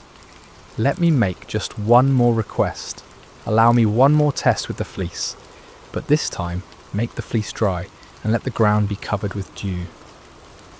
This second test was even more remarkable than the first. It would be one thing for God to cause dew to collect on a single object, while keeping the surrounding area dry, but it would be quite another to keep one small piece of wool completely dry while saturating everything around it. This second sign would demonstrate not just God's power over nature, but his precise control over the smallest details. Again, Gideon placed the fleece on the threshing floor and waited through the night. When morning came, he found exactly what he had requested. The fleece was bone dry without a trace of moisture, while the ground all around it sparkled with heavy dew. The grass, the stones, the nearby trees, everything was wet with the night's moisture, except for that one small piece of wool. God had patiently granted both requests, demonstrating not anger at Gideon's need for reassurance, but understanding and compassion for human weakness. The fleece tests revealed important truths about the nature of faith and the character of God. Faith is not the absence of questions or doubts. Rather, it is the willingness to act in obedience despite those questions and doubts. Moreover, God's response to Gideon's requests showed his patience with those who seek him earnestly. He did not rebuke Gideon for his need for confirmation, nor did he withdraw his calling because of the young man's hesitation. Instead, he graciously provided the assurance that Gideon needed to step forward in faith. The fleece tests also demonstrated the balance between seeking divine guidance and taking action. There comes a point when further testing can become an excuse for inaction, when the desire for certainty becomes a barrier to obedience. Gideon wisely limited his requests to 2 clear signs, then proceeded to act on what he'd received. As news of these miraculous signs spread throughout the tribes of Israel, hope began to stir in hearts that had been dormant for years. Perhaps God had not forgotten them after all. Perhaps deliverance was indeed coming through this unlikely young man from Ophrah. But before Gideon could lead Israel into battle against their oppressors, he would need to assemble an army. The call went out throughout the territories of Manasseh, Asher, Zebulun, and Naphtali. Men who had been hiding in caves and mountain strongholds began to emerge, drawn by the promise of freedom and the reports of God's miraculous confirmations. The response was overwhelming. 32,000 men answered the call, a substantial army by any measure. These were not professional soldiers, but farmers and craftsmen, fathers and sons, united by their hatred of oppression and their desperate hope for liberation. They came carrying whatever weapons they could find, swords that had been hidden from enemy raids, spears hastily fashioned from farming tools, bows that had been used for hunting game in the wilderness. As Gideon looked out over this vast assembly of volunteers, he might have felt a surge of confidence. Surely with 32,000 men, even amateur fighters, he could mount a credible challenge to the Midianite forces. The odds were still daunting, given that the enemy could field armies many times larger, but at least now they had a fighting chance. Yet God had other plans. The fleece tests had been preparation not just for Gideon's faith, but for an even greater demonstration of divine power. The true test was not whether Gideon could trust God with impossible signs, but whether he could trust God with an impossible strategy. What happened next would shock both Gideon and his army, challenging every human assumption about warfare and victory. God was about to demonstrate that his ways are not our ways, and that his power is made perfect, not in human strength, but in human weakness. The morning sun cast long shadows across the camp as 32,000 men prepared for what they believed would be their march to war. Weapons were sharpened, provisions were packed, and final prayers were offered. The air buzzed with nervous energy as farmers turned warriors contemplated the battle that lay ahead. Gideon moved among his troops, offering words of encouragement and trying to project the confidence that a leader must display. Yet privately, he was still awed by the magnitude of what was happening. Just weeks earlier, he had been hiding in a wine press, and now he stood at the head of the largest volunteer army Israel had assembled in generations. But as the army prepared to march toward the enemy encampment, God spoke to Gideon with words that must have sent shockwaves through his entire being. "You have too many men. I cannot deliver Midian into their hands, or Israel would boast against me. Our own strength has saved us." Too many men? The statement seemed to defy all military logic. The Midianites and their allies numbered in the hundreds of thousands. Their camels alone described as being like locusts for multitude. How could 32,000 possibly be considered too many? Yet God's reasoning revealed a profound truth about the nature of divine deliverance.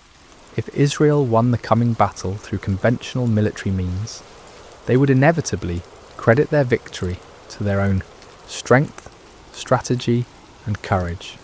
The victory needed to be so obviously supernatural, that no one could mistake its source. God's glory was at stake, and that glory could not be shared with human pride. Following God's instructions, Gideon stood before his assembled army and made an announcement that must have stunned many of the volunteers. Anyone who trembles with fear may turn back and leave Mount Gilead. The offer was based on an ancient law found in Deuteronomy, which recognised that fearful soldiers could spread panic through the ranks and actually weaken an army's effectiveness. But in this case, the dismissal served a different purpose entirely. God was beginning the process of reducing the army to a size that would make his intervention unmistakable. The response to Gideon's announcement was immediate and devastating. 22,000 men took advantage of the opportunity to withdraw from what many probably saw as a suicide mission anyway. These were not cowards in the traditional sense. They were ordinary people facing an extraordinary situation, and they chose the safety of their families over the uncertainties of battle. As Gideon watched more than 2/3 of his army walk away, his heart must have sunk. 10,000 men remained, still a respectable force, but far fewer than what seemed necessary for the task ahead. Surely now they could proceed with God's blessing. But God was not finished with his reductions. "There are still too many men," came the divine word. "Take them down to the water, and I will thin them out for you there. If I say, 'This one shall go with you,' he shall go. But if I say, 'This one shall not go with you,' he shall not go." The instruction was puzzling and specific. Gideon was to observe how the men drank water and select his final army based on their drinking method.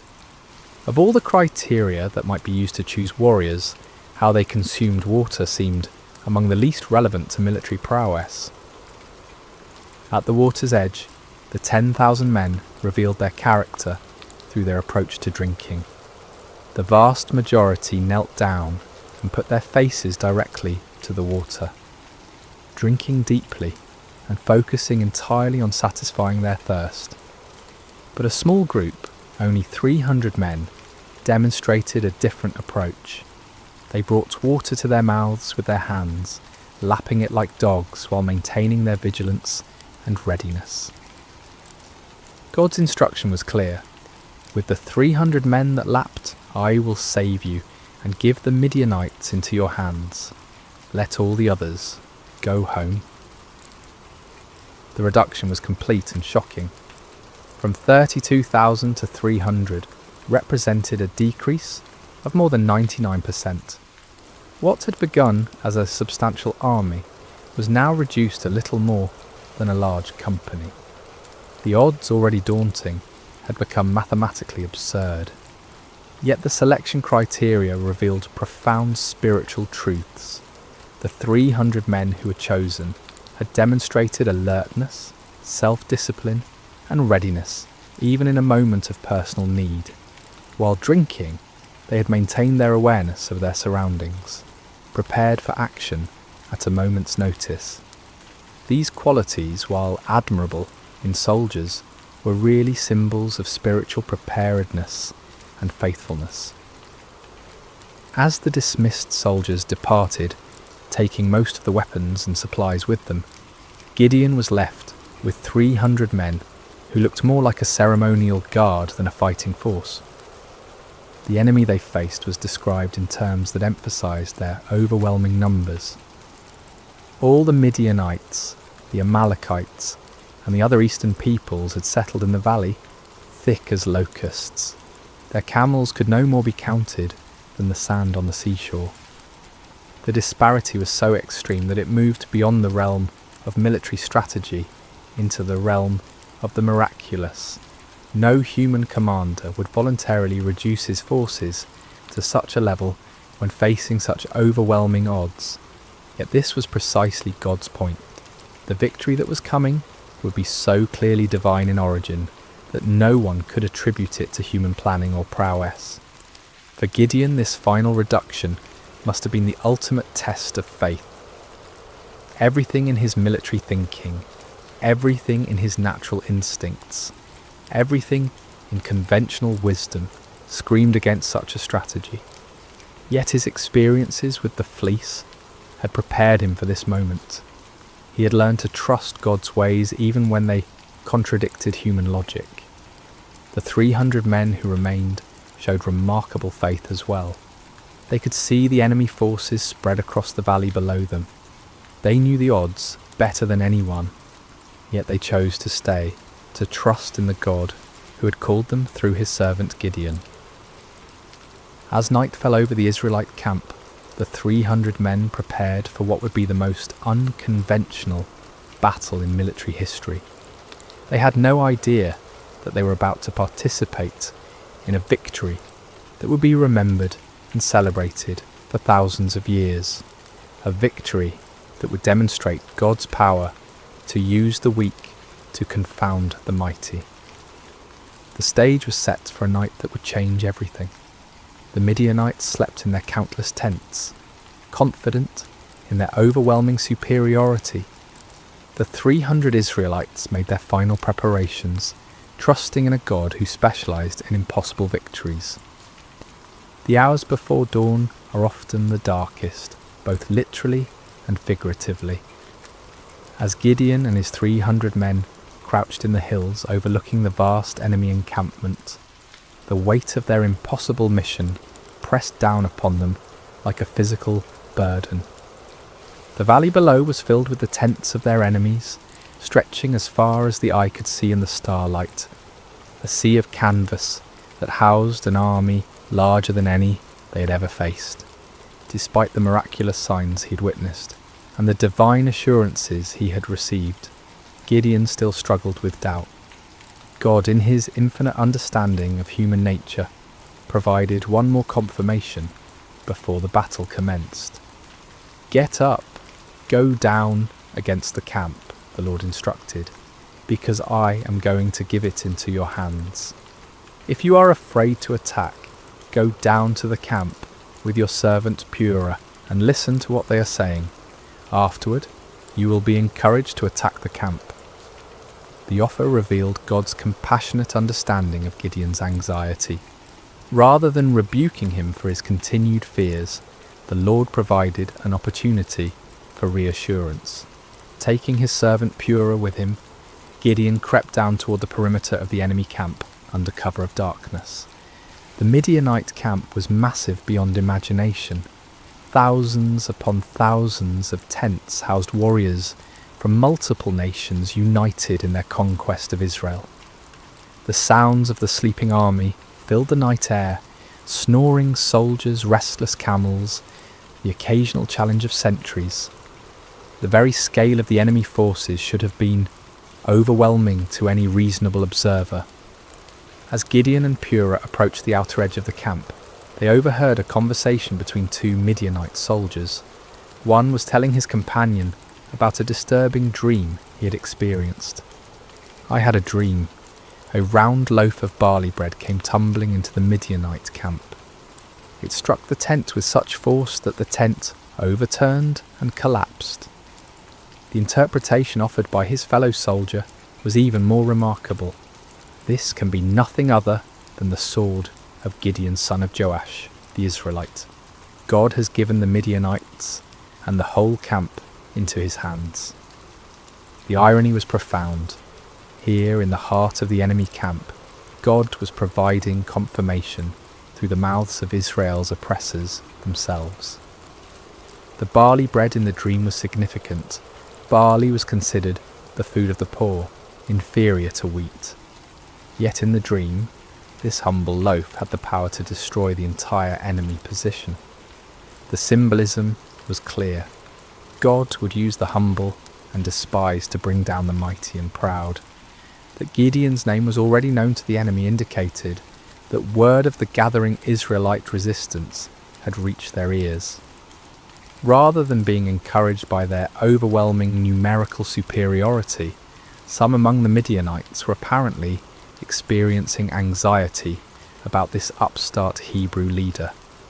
God was already working in the hearts and minds of the enemy, preparing them for defeat.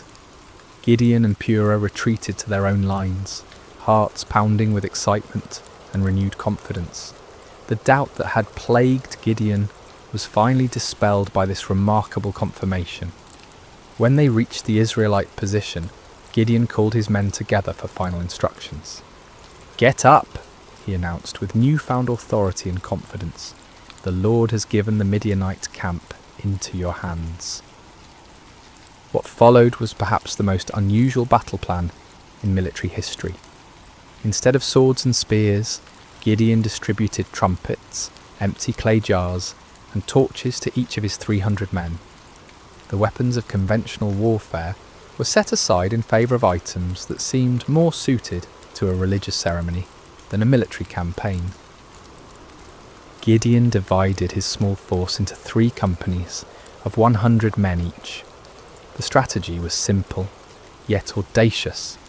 They would surround the enemy camp and, at Gideon's signal, create as much noise and confusion as possible while giving the appearance of a much larger force.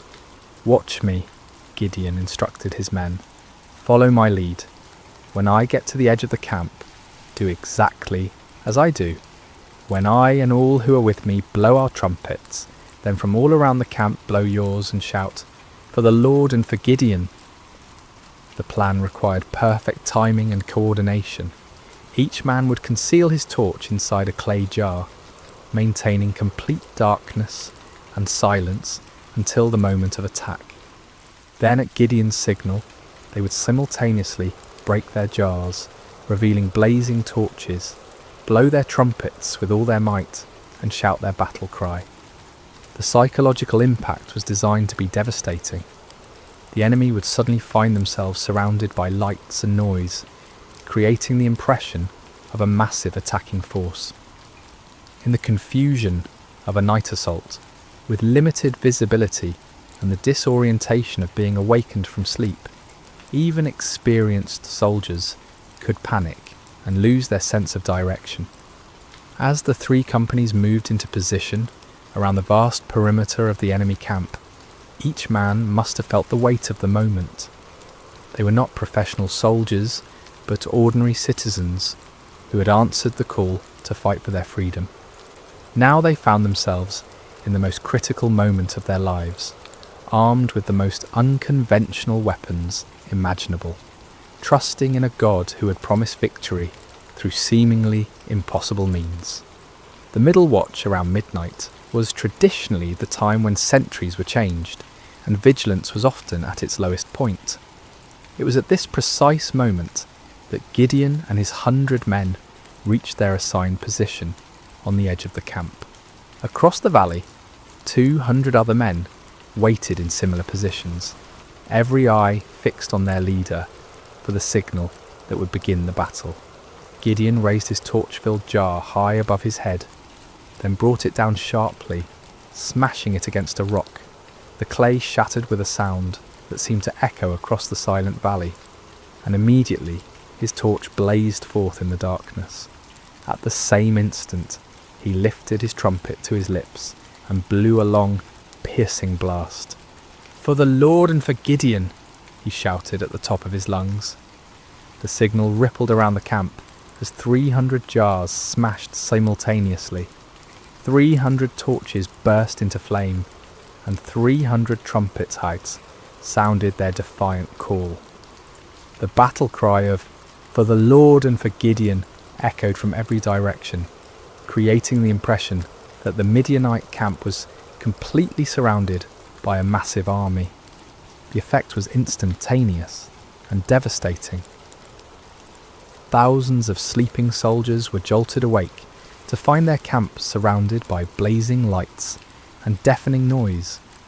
In the confusion and darkness, panic spread like wildfire through the ranks. Soldiers stumbled from their tents, grabbing whatever weapons they could find, unable to determine the size or direction of the attacking force. In their panic and confusion, the Midianites and their allies began attacking each other. Unable to distinguish friend from foe in the darkness, and hearing battle cries in their own languages from every direction, They assumed they had been betrayed by their allies. The coalition that had seemed so formidable began to tear itself apart. The 300 Israelites maintained their positions around the perimeter, continuing to blow their trumpets and hold their torches high, creating the illusion of a massive army that had the enemy completely surrounded. They watched in amazement as God fulfilled his promise in the most spectacular fashion imaginable. The panic spread throughout the entire camp like a plague. What had begun as confusion quickly escalated into a full-scale rout as the enemy forces fled in every direction, abandoning their weapons, supplies, and even their camels in their desperate attempt to escape what they perceived as certain destruction. The victory was complete and overwhelming, achieved not through superior numbers or military might, but through divine intervention, working through the obedience of 300 faithful men. The God who had called Gideon from his hiding place in the winepress had once again demonstrated that his power is made perfect in human weakness. As dawn broke over the valley, an astonishing sight greeted the 300 Israelites. Where the night before had stood the mighty encampment of Israel's oppressors, now lay only scattered debris and abandoned supplies. Tents stood empty, their guy ropes cut by fleeing soldiers. Weapons lay discarded where they had fallen from panicked hands. The camels that had been described as innumerable as locusts wandered aimlessly, their owners having fled into the wilderness. The ground itself told the story of the night's chaos. Bloodstains marked the spots where confused allies had struck down one another in the darkness. Personal belongings were strewn across the landscape as the fleeing army had abandoned everything that might slow their escape. The scene looked less like the aftermath of a battle and more like the remnants of a catastrophic natural disaster. Gideon and his men moved through the abandoned camp in wonder, scarcely believing what their eyes were witnessing. The victory was so complete, so overwhelming, that it seemed almost too good to be true. Yet the evidence was undeniable. The army that had terrorized Israel for 7 years had been routed by 300 men armed with trumpets and torches. But God's deliverance was not yet complete. Even as the 300 marvelled at what had occurred in the valley, word of the miraculous victory was spreading throughout the hill country of Israel. Men who had dismissed Gideon's call to arms, who had remained hidden in their caves and strongholds, now emerged with renewed courage and determination. The tribes of Naphtali, Asher and Manasseh rallied to pursue the fleeing Midianites. What had begun with 300 faithful men now swelled into a national movement of liberation. The psychological impact of the victory was as important as the military result. The myth of Midianite invincibility had been shattered in a single night, and the spirit of resistance that had been dormant for so long now burst forth like a river breaking through a dam. Gideon sent messengers throughout the hill country of Ephraim with urgent instructions. Come down against the Midianites and seize the waters of the Jordan ahead of them as far as Beth-barah. This strategic move would cut off the enemy's escape routes and ensure that the victory would be complete. The Ephraimites responded with enthusiasm, capturing the fords of the Jordan and trapping many of the fleeing Midianites. In the pursuit that followed, they captured 2 of the Midianite leaders, Oreb and Zeb, whose names meant raven and wolf. These princes, who had struck terror into Israelite hearts for years, were now defeated and killed at the places that would forever bear their names: the rock of Oreb and the winepress of Zeb. The pursuit continued beyond the Jordan as Gideon and his original 300, though exhausted, pressed on to capture the remaining Midianite kings, Zaba and Zalmunna. The victory was total and decisive. An empire that had dominated the region for 7 years was completely destroyed in a matter of days. The land of Israel enjoyed peace for 40 years during Gideon's lifetime.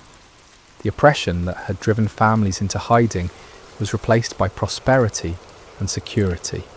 Fields that had been abandoned were cultivated again. Markets that had stood empty bustled with commerce. Children who had grown up knowing only fear could now play freely in their villages. But perhaps the greatest victory was not military but spiritual. Israel had rediscovered that their God was still the same mighty deliverer who had brought their ancestors out of Egypt. The impossible victory served as a permanent reminder that with God all things are possible. The story of Gideon and the 300 speaks across the centuries, with timeless truths that challenge and encourage us today. First, we see that God uses the unlikely. Gideon was not a seasoned warrior or a natural leader. He was a fearful farmer, hiding from his enemies. Yet God saw potential that others missed. This reminds us that God's calling is not based on our qualifications, but on his purposes. Second, the reduction of Gideon's army from 32,000 to 300 demonstrates that faith matters more than numbers. In a world obsessed with statistics and metrics, God's economy operates differently. He delights in using small faithful remnants to accomplish great things, ensuring that his power, not human strength, receives the glory. Third, Gideon's requests for signs teach us about the balance between faith and doubt.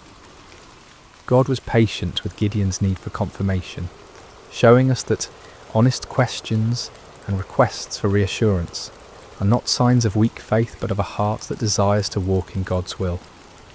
Finally, the story shows us that obedience in the face of fear is the essence of courage. Gideon was afraid, his army was outnumbered, and the strategy seemed foolish. Yet they obeyed, and God honoured their faithfulness with victory. When we feel unqualified for the tasks before us, when the odds seem insurmountable, when we need reassurance before taking steps of faith, the story of Gideon reminds us that our God specialises in impossible victories. He is still calling ordinary people to extraordinary purposes, still using the weak to confound the mighty, still turning fearful hearts into faithful warriors. The God who met Gideon at the winepress is the same God who meets us in our hiding places today, calling us to step out in faith and watch him work miracles through surrendered lives. Just as the 300 trumpets and torches became instruments of divine victory, our simple obedience can become the means through which God accomplishes his purposes in our generation. May we have the courage to answer when he calls, the faith to trust when he leads, and the persistence to follow when he sends us into battles that seem impossible to win.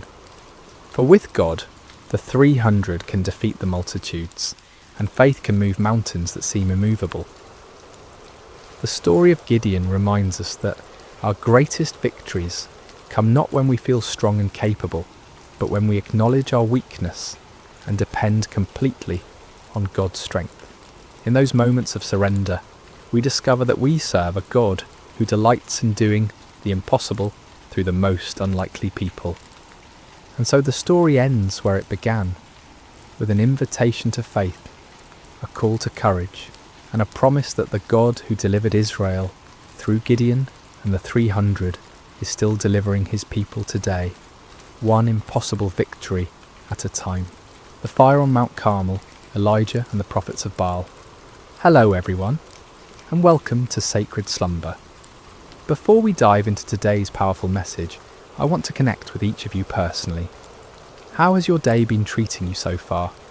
Whether you're watching this in the early morning hours as the sun rises, during your lunch break, in the middle of a busy day, or perhaps late at night when the world has quieted down, I want you to know that this moment we're sharing together is sacred. I'm curious about where you're joining us from today. Are you listening from bustling New York City, the peaceful countryside of Iowa, the sunny beaches of California, or maybe you're tuning in from across the globe in London, Sydney, or somewhere in between. Wherever you are, whatever time it is in your corner of the world, you are exactly where God wants you to be right now. If this is your first time joining us, I want to extend a warm welcome to our Sacred Rest family. We're so grateful you're here. And if you've been walking this journey with us, thank you for your continued faithfulness and support. Before we begin today's incredible story, I encourage you to subscribe to Sacred Slumber if you haven't already. Hit that subscribe button and ring the notification bell so you never miss these life-changing messages that God has in store for us.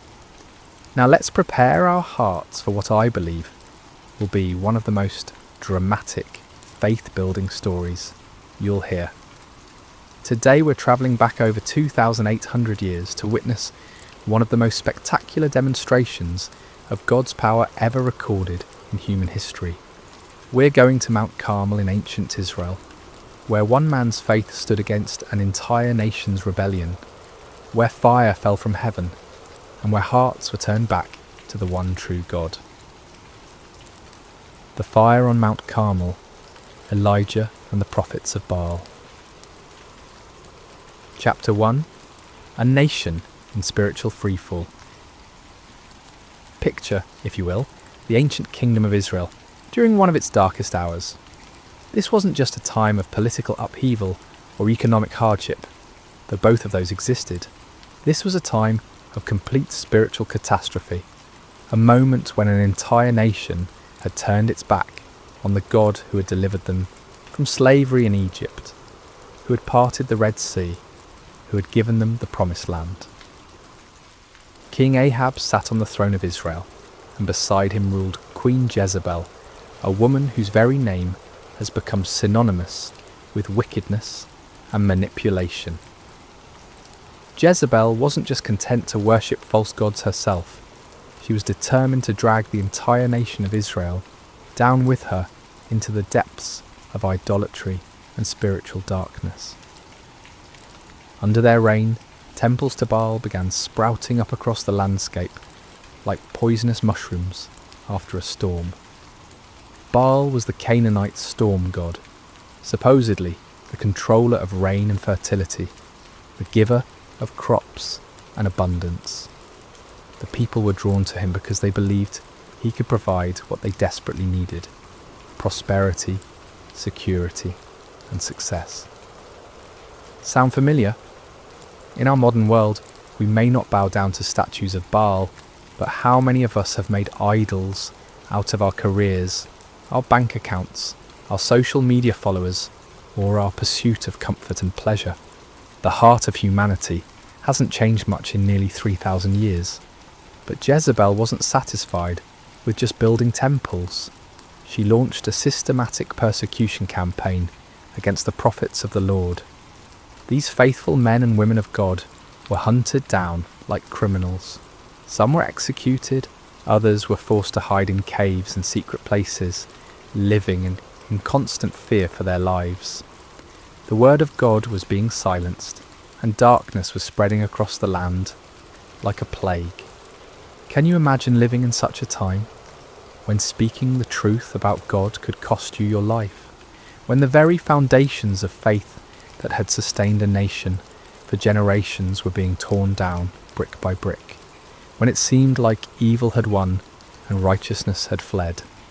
Yet in the midst of this spiritual holocaust, God had his man. His name was Elijah, and he was about to become the most famous prophet in Israel's history. Chapter 2. The Drought of Divine Judgment. Before we meet Elijah face to face, we need to understand the backdrop against which his ministry unfolded. For 3 long years, not a single drop of rain had fallen on the land of Israel. This wasn't just an inconvenient dry spell or a minor weather pattern. This was divine judgment, God's response to a nation that had forgotten him and chased after false gods.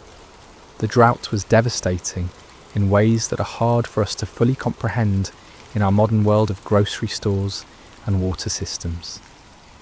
Rivers that had flowed for centuries dried up to cracked mud. Wells that had sustained families for generations ran completely dry. Crops withered in the fields, livestock died, and famine stalked the land like a relentless predator. People were desperate. Children cried from hunger. Farmers watched helplessly as their fields turned to dust. Merchants had nothing to sell, and families had nothing to eat. The very fabric of society was unravelling under the weight of this supernatural judgment. And yet, in their desperation, most of the people didn't turn back to the Lord. Instead, they cried out even more desperately to Baal, pleading with the storm god to send rain. They increased their sacrifices, intensified their rituals, and multiplied their prayers to deaf idols. They were convinced that if they just tried harder, if they just offered more, if they just believed with greater fervour, Baal would answer and the rains would come. But the skies remained as bronze, hard and unyielding. Day after day, week after week, month after month, year after year, the sun blazed down mercilessly from a cloudless sky. The drought continued, and Baal remained silent. This is the world into which God sent his prophet Elijah. Not a comfortable world of revival meetings and supportive congregations, but a hostile environment where speaking God's truth could mean death, where the majority had embraced lies and where the very elements seemed to declare that God's judgment was upon the land. Chapter 3. Enter Elijah, the man of fire. Elijah appears in the biblical narrative like a bolt of lightning splitting the darkness.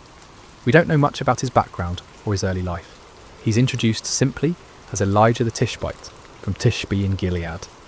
No impressive genealogy, no royal connections, no seminary degrees or credentials. Just a man from a small town that most people had probably never heard of.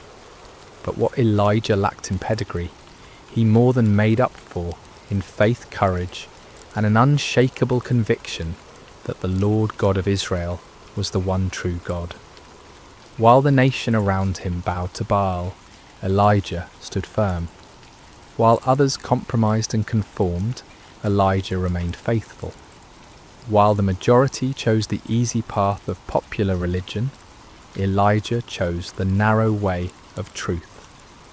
God had sustained Elijah supernaturally during the 3 years of drought. First, he had sent him to the brook Cherith, where ravens brought him bread and meat every morning and evening, and he drank from the brook. When the brook dried up, God sent him to a widow in Zarephath, where a handful of flour and a little oil miraculously sustained 3 people for over a year. These experiences had built Elijah's faith to an unshakable level. He had seen God's provision in impossible circumstances. He had witnessed miracles that defied natural law. He had learned to trust completely in God's power and faithfulness, even when everything around him suggested that God had forgotten or abandoned his people. Now, as the drought entered its 3rd year, God was ready to use his seasoned servant for the greatest demonstration of divine power Israel had seen since the days of Moses. The time had come for a showdown that would echo through the ages, a confrontation that would prove once and for all who was the true God and who were merely the inventions of human imagination. Chapter 4. The Divine Commission. The word of the Lord came to Elijah with crystal clarity. Go and present yourself to Ahab, and I will send rain on the land. It was time for the drought to end, but first there would be a reckoning. God wasn't just going to quietly restore the rain and let everyone go back to their lives as if nothing had happened. He was going to make a statement that would be impossible to ignore or explain away. Elijah set out to find King Ahab, but Ahab was already looking for him. The king had been searching throughout his own kingdom and in neighbouring nations, trying to find the prophet he blamed for the drought. When Ahab finally encountered Elijah, his greeting was filled with accusation and anger. Is that you troubler of Israel? Can you imagine the audacity? Here was a king who had led his nation into idolatry, who had allowed his wife to murder God's prophets, who had built temples to false gods throughout the land, and he had the nerve to call God's faithful prophet a troublemaker. It's a perfect example of how sin blinds us to our own responsibility and causes us to blame others for the consequences of our own choices. But Elijah didn't back down. With the boldness that comes from knowing you're standing on the side of truth, he fired back. I have not made trouble for Israel, but you and your father's family have. You have abandoned the Lord's commands and have followed the Baals. This wasn't just a theological debate or a polite disagreement about religious preferences. This was a confrontation between the kingdom of God and the kingdom of darkness, between truth and deception, between the power of the Almighty and the impotence of human-made idols. Chapter 5. The challenge issued. Elijah then issued a challenge that would go down in history as one of the most dramatic moments in all of Scripture. Now summon the people from all over Israel to meet me on Mount Carmel, and bring the 450 prophets of Baal and the 400 prophets of Asherah who eat at Jezebel's table. Mount Carmel was the perfect location for this showdown. Rising about 1,800 feet above sea level, it offered a commanding view of the surrounding countryside and could accommodate the massive crowd that would gather.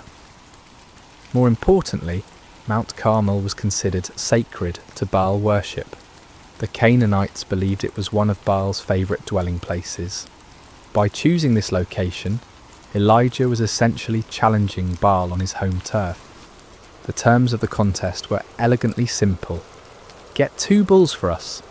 Let Baal's prophets choose one for themselves, and let them cut it into pieces and put it on the wood, but not set fire to it. I will prepare the other bull and put it on the wood, but not set fire to it. Then you call on the name of your God, and I will call on the name of the Lord. The God who answers by fire, he is God. It was brilliant in its simplicity. No complicated rituals, no ambiguous signs that could be interpreted different ways, no room for trickery or deception. Fire from heaven would be the ultimate proof. The God who could send fire to consume the sacrifice would be proven to be the true God. The people's response revealed both their spiritual confusion and their deep hunger for truth. What you say is good. They were tired of the uncertainty, tired of not knowing which God to trust, tired of the drought and the suffering. They wanted a clear answer, and Elijah's challenge offered exactly that. Chapter 6. The prophets of Baal take the stage. As dawn broke over Mount Carmel, an incredible scene began to unfold. Hundreds of prophets of Baal gathered around their altar, dressed in their ceremonial robes, carrying their ritual instruments, confident in their God's ability to answer their call. After all, they outnumbered Elijah 450 to 1. They had the backing of the royal court. They had been the religious establishment for years. Surely their God would not fail them now, especially not on his sacred mountain. They began their ritual early in the morning with great enthusiasm and confidence. "Baal, answer us," they cried, their voices echoing across the mountainside. They danced around their altar with wild abandon, their movements becoming more and more frenzied as they worked themselves into a religious fervour. This wasn't a quiet, dignified ceremony. This was raw, primal religion at its most intense. They leaped and shouted, they waved their arms and beat their chests. They called upon their God with every fibre of their being.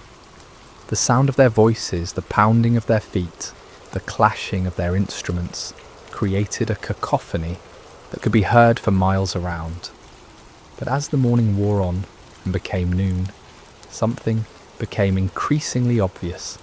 Nobody was answering. The sky remained clear and cloudless. No fire fell from heaven. No voice spoke from the heavens. The The altar remained cold and lifeless, despite all their passionate pleading. You have to understand, these weren't insincere men going through empty motions. These prophets genuinely believed in Baal. They had devoted their lives to serving him. They had staked their reputations, their careers, and their very identities on the belief that he was real and powerful. The failure of their God to respond wasn't just embarrassing, it was devastating to everything they had built their lives upon.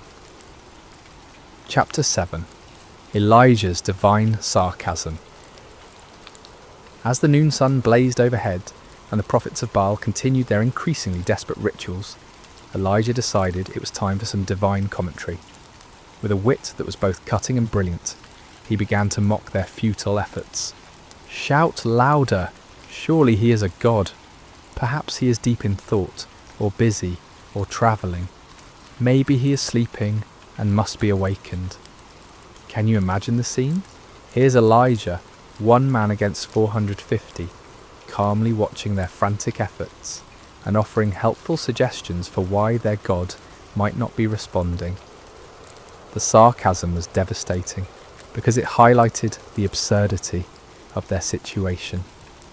If Baal was truly the almighty storm god they claimed he was, why would he need to be awakened? Why would he be too busy or distracted to answer his devoted followers in their hour of greatest need? But Elijah's mockery served a deeper purpose than just humiliating the false prophets. He was exposing the fundamental weakness of all false gods. They are not truly there. They cannot hear because they have no ears. They cannot speak because they have no voice. They cannot act because they have no power. They are creations of human imagination, given form by human hands, but possessing no divine substance. The prophets of Baal, stung by Elijah's taunts and desperate to prove their God's reality, intensified their efforts to an almost unbelievable degree. They began to cut themselves with swords and spears, following their religious traditions until their blood flowed freely. This wasn't just symbolic, this was literal self-mutilation in the name of religious devotion. From noon until evening, they continued this horrific display, their voices growing hoarse from shouting, their bodies weakened by loss of blood, their spirits crushed by the growing realization that their God was not going to answer. The contrast couldn't have been more stark. On one side, frantic activity and desperate self-harm producing nothing. On the other side, one man waiting calmly for his turn, confident in his God's ability to act. Chapter 8. Elijah prepares his altar. As evening approached and the prophets of Baal finally exhausted themselves in defeat, Elijah stepped forward to take his turn. But before he called upon the Lord, he had some important work to do. "Come here to me," he called to all the people. This wasn't going to be a private ceremony or a mystical ritual performed in secret. Everything Elijah was about to do would be in full view of hundreds or perhaps thousands of witnesses. There would be no opportunity for trickery, no possibility of deception, no room for doubt about what actually happened. The first thing Elijah did was repair the altar of the Lord that had been torn down. This altar represented the nation's covenant relationship with God, a relationship that had been broken by years of idolatry and rebellion. By repairing it, Elijah was symbolically calling the nation back to their true identity as God's chosen people. He took 12 stones, one for each of the tribes of Israel, even though the kingdom had been divided for generations. In God's eyes, his people were still one nation, still his chosen ones, still the objects of his covenant love, despite their unfaithfulness. Each stone was a reminder of God's promises to Abraham, Isaac and Jacob, promises that remained in effect despite the people's rebellion. With these 12 stones, Elijah built an altar in the name of the Lord. Then he dug a trench around it, large enough to hold about 15 litres of water. This wasn't just for dramatic effect. It was about to serve a very important purpose in demonstrating that what was about to happen could only be attributed to divine intervention. Chapter 9. The Ultimate Act of Faith. What Elijah did next was so audacious, so seemingly foolish, that it takes your breath away. Remember, this was in the 3rd year of a devastating drought. Water was more precious than gold. People were dying of thirst. Every drop was carefully conserved and rationed. And Elijah ordered 4 large jars to be filled with water and poured over the offering and the wood. Can you imagine the gasps from the crowd? Can you picture the shock on people's faces as they watched precious, life-giving water being poured out lavishly over an altar? Some in the crowd probably thought Elijah had lost his mind. Others might have been angry at what seemed like a wasteful display. But Elijah wasn't finished. "Do it again," he said. And they did it a second time, pouring out 4 more jars of precious water over the sacrifice and the wood. "Do it a 3rd time," Elijah commanded. And a 3rd time they soaked the altar until the water ran down around it and filled the trench he had dug. 12 jars of water in total. Everything was completely saturated. The wood was soaked through. The sacrifice was drenched. The stones were wet. Even the ground around the altar was muddy with water. If anyone had been planning to suggest that Elijah had somehow hidden fire or used trickery to ignite his altar, that possibility was now completely eliminated. This act of faith was staggering. Elijah was so confident in God's power that he was willing to make the miracle as difficult as possible. He wasn't just asking God to light dry wood. He was asking him to consume a sacrifice that was literally underwater. He was putting his reputation, his ministry, and his very life on the line, betting everything on God's ability to do the impossible. Chapter 10. The Prayer that Shook Heaven and Earth. As evening approached and the time for the evening sacrifice arrived, Elijah stepped up to the altar he had prepared. The moment had come. Everything led to this point. The drought, the confrontation with Ahab, the challenge to the prophets of Baal, the repair of the altar, the soaking with water, all of it was preparation for this moment when one man would call upon the name of the Lord. But notice what Elijah didn't do. He didn't scream and shout like the prophets of Baal. He didn't dance wildly, or cut himself, or work himself into a frenzy. He didn't perform elaborate rituals, or recite complicated incantations.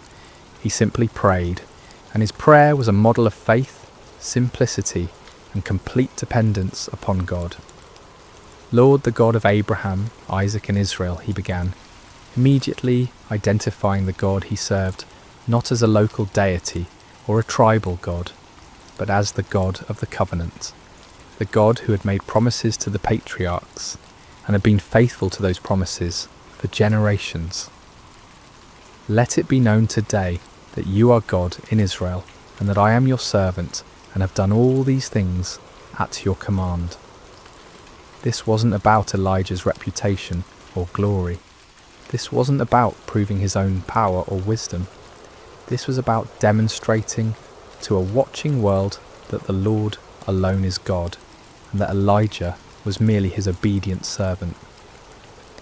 "Answer me, Lord, answer me, so these people will know that you, Lord, are God, and that you are turning their hearts back again." The purpose of the miracle wasn't to show off, or to defeat enemies, but to turn hearts back to God. This was an act of divine love, a desperate attempt to rescue a nation from the spiritual destruction they had brought upon themselves. The prayer was short, simple, and powerful. No theatrical performance, no manipulation of emotions, no attempt to work up faith through human effort. Just a straightforward request from a faithful servant to his all-powerful God. Chapter 11. fire falls from heaven. What happened next has never been equalled in human history. The response to Elijah's prayer was immediate, dramatic, and absolutely unmistakable. Fire fell from heaven. Not a small flame that gradually grew, not a spark that ignited the wood, not a natural phenomenon that could be explained by meteorology or chemistry. This was supernatural fire, divine fire, holy fire that blazed down from the throne of God himself. And this fire didn't just consume the sacrifice, it didn't just burn up the wood, it consumed everything. The offering was instantly vaporized. The wood disappeared in a flash. The 12 stones that Elijah had so carefully arranged were completely consumed. Even the soil around the altar was burned up. The water in the trench, all those precious gallons that had been poured out, was licked up by the divine flames as if it had never been there. The heat must have been incredible. The light must have been blinding. The sound must have been like thunder echoing across the mountainside. Everyone watching would have felt the power of God in a way that shook them to their very core. This wasn't just a miracle, it was a demonstration of absolute divine authority. God was making a statement that could not be ignored, denied, or explained away. He was declaring to Israel, to the prophets of Baal, to King Ahab and Queen Jezebel, and to everyone watching, that he alone is God, that he alone has power over the elements, and that he alone deserves worship and obedience. Chapter 12. The people's response. When the people saw the fire fall from heaven and consume everything on the altar, their response was immediate and overwhelming. They fell prostrate on the ground, not just kneeling, but face down in the dirt, overwhelmed by the presence and power of the Almighty God. And they cried out in unison, "The Lord, He is God! The Lord, He is God!" Think about what this meant. Many of these same people had been worshipping Baal just hours before. They had been convinced that the storm god was real and powerful. They had invested their hopes, their prayers, and their sacrifices in a false deity. But now, confronted with undeniable evidence of God's power, they acknowledged the truth they had been running from for 3 years. This wasn't just an intellectual acknowledgement or a polite religious sentiment. This was a deep, heart-level recognition of divine authority. They had seen something that shattered their old beliefs and transformed their understanding of spiritual reality. The God of Israel, the God of Abraham, Isaac and Jacob, the God their fathers had worshipped. He was the true God, and all other gods were mere pretenders. The cry, "The Lord, He is God," became a declaration of faith that echoed across the mountainside and down through the centuries. It was a moment of national awakening, a turning point when an entire people group remembered who they were and whose they were. Chapter 13. Justice and Restoration. But the story didn't end with the people's declaration of faith. God's justice demanded that those who had led the nation astray face the consequences of their deception. Under Elijah's direction, the people seized the 450 prophets of Baal who had spent the day proving the powerlessness of their God. This might seem harsh to our modern sensibilities, but we need to understand the context. These men had been leading an entire nation away from the true God. They had been accomplices in the persecution and murder of God's true prophets. They had been teaching lies in the name of religion, deceiving people who were desperately seeking spiritual truth. Their deception had contributed to the spiritual darkness that had brought God's judgment upon the land. Justice was swift and final. All 450 prophets of Baal were executed, removing the source of false teaching that had poisoned the nation's spiritual life. With the false prophets dealt with and the people's hearts turned back to God, it was time for the next phase of God's plan, the restoration of His blessing upon the land. Chapter 14. The sound of abundant rain. Elijah said to Ahab, "Go, eat and drink, for there is the sound of a heavy rain." This statement is remarkable for several reasons. First, there wasn't a cloud in the sky. The weather conditions were identical to what they had been for 3 years. Hot, dry, and utterly cloudless. But Elijah had the faith to hear the sound of rain that existed only in the promise of God. This is the kind of faith that sees the invisible and hears the inaudible.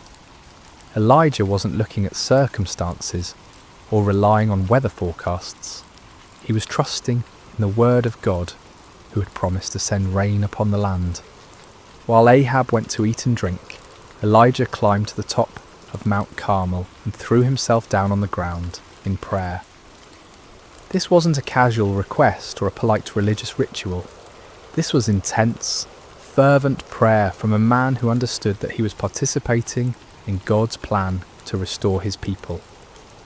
7 times Elijah sent his servant to look toward the sea for signs of rain. 6 times the servant returned with the same report. There is nothing there. But Elijah didn't give up. He didn't doubt God's promise or question his own faith. He kept praying, kept believing, kept expecting God to fulfill his word. On the 7th time, the servant returned with different news. A cloud as small as a man's hand is rising from the sea. To most people, a tiny cloud on the horizon wouldn't seem significant, especially after 3 years of drought. But to the eyes of faith, that small cloud was the beginning of God's abundant provision. Elijah immediately told his servant to run to Ahab with this message: "Hitch up your chariot and go down before the rain stops you." Chapter 15. The Storm of Restoration. What followed was one of the most dramatic weather changes in recorded history. The tiny cloud that had appeared on the horizon quickly grew and multiplied. The sky, which had been clear blue for 3 years, suddenly turned black with storm clouds. The wind began to blow with increasing intensity, and then the rain began to fall.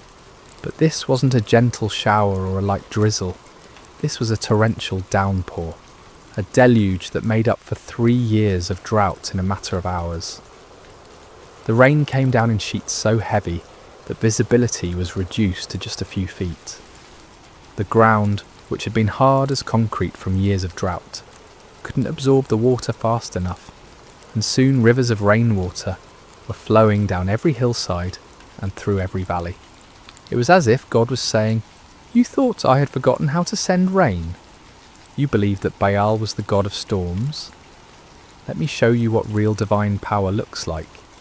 The storm was so intense that King Ahab, travelling in his royal chariot, had difficulty making the journey back to his palace in Jezreel. But here's one of the most amazing details of the entire story. The power of the Lord came on Elijah, and tucking his cloak into his belt, he ran ahead of Ahab's chariot all the way to Jezreel. Picture this scene. A middle-aged prophet who had just spent an entire day in intense spiritual warfare, who had just called down fire from heaven and orchestrated the execution of 450 false prophets who had just prayed intensely for rain. This same man was given supernatural strength to outrun a horse-drawn chariot for about 17 miles through a driving rainstorm. This wasn't natural human endurance. This was divine empowerment, God's way of putting an exclamation point on the entire day's events. Even in the storm, even in the exhaustion that should have followed such an intense spiritual battle, God's power was sufficient to carry his faithful servant. Chapter 16. Lessons for today. The story of Elijah on Mount Carmel is far more than just an exciting historical account. It's a template for understanding how God works in our world today and how he calls each of us to live lives of faith and courage. First, we see the power of standing alone for truth. Elijah was outnumbered 450 to 1, but he wasn't really alone because God was with him.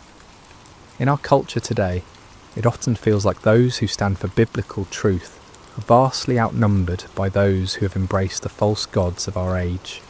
materialism, relativism, hedonism, and secular humanism. But numbers don't determine truth, and God's power isn't limited by human statistics. Second, we learn that false gods will always disappoint. The prophets of Baal cried out to their God from morning until evening, but he never answered because he wasn't real. Today's false gods, money, success, pleasure, power, technology, entertainment, promise fulfillment, but can never deliver on their promises. Only the true God can satisfy the deepest longings of the human heart. Third, we see that God often chooses to work through ordinary people who have extraordinary faith. Elijah wasn't from a prominent family or an influential background. He was just a man who believed God and was willing to stake everything on that belief. God is still looking for such people today, men and women who will trust him completely and obey him fully, regardless of the circumstances or the opposition. Fourth, we learn the importance of prayer in the life of faith. Elijah's prayer was simple but powerful because it was offered in complete faith and alignment with God's will. He wasn't trying to manipulate God or impress people. He was simply communicating with his heavenly Father and trusting him to act according to his promises. Fifth, we see that God's miracles often come after periods of preparation and testing. The 3 years of drought weren't just punishment for sin, they were preparation for a miracle. God was setting the stage for a demonstration of his power that would be undeniable and unforgettable. Sometimes what looks like delay in our lives is actually divine preparation for something greater than we could imagine. Conclusion. Where is your Mount Carmel? As we conclude this incredible story, I want to ask you a personal question. Where is your Mount Carmel? What situation in your life is calling for a clear demonstration of God's power and faithfulness? What false gods have you been trusting instead of the one true God? What impossible circumstance are you facing that only divine intervention can resolve? Maybe you're facing a financial crisis that seems hopeless and you need God to provide for your needs in supernatural ways. Perhaps you're dealing with a health challenge that has left doctors puzzled, and you need the great physician to demonstrate his healing power. It could be that you're struggling with a relationship that seems beyond repair, and you need the God of restoration to work a miracle in your marriage or family. Or maybe your Mount Carmel is more internal. Maybe you've been worshipping the false gods of success, approval, comfort, or control, and you need to experience the reality of God's presence and power in a fresh way. Maybe you've been trying to live the Christian life in your own strength, and you need to discover what it means to depend completely on God's power rather than your own abilities. The same God who answered Elijah's prayer with fire from heaven is still on the throne today. He still hears the prayers of his people. He still demonstrates his power in impossible situations. He still turns hearts back to himself and brings restoration where there has been devastation. But like Elijah, we must be willing to stake everything on God's faithfulness.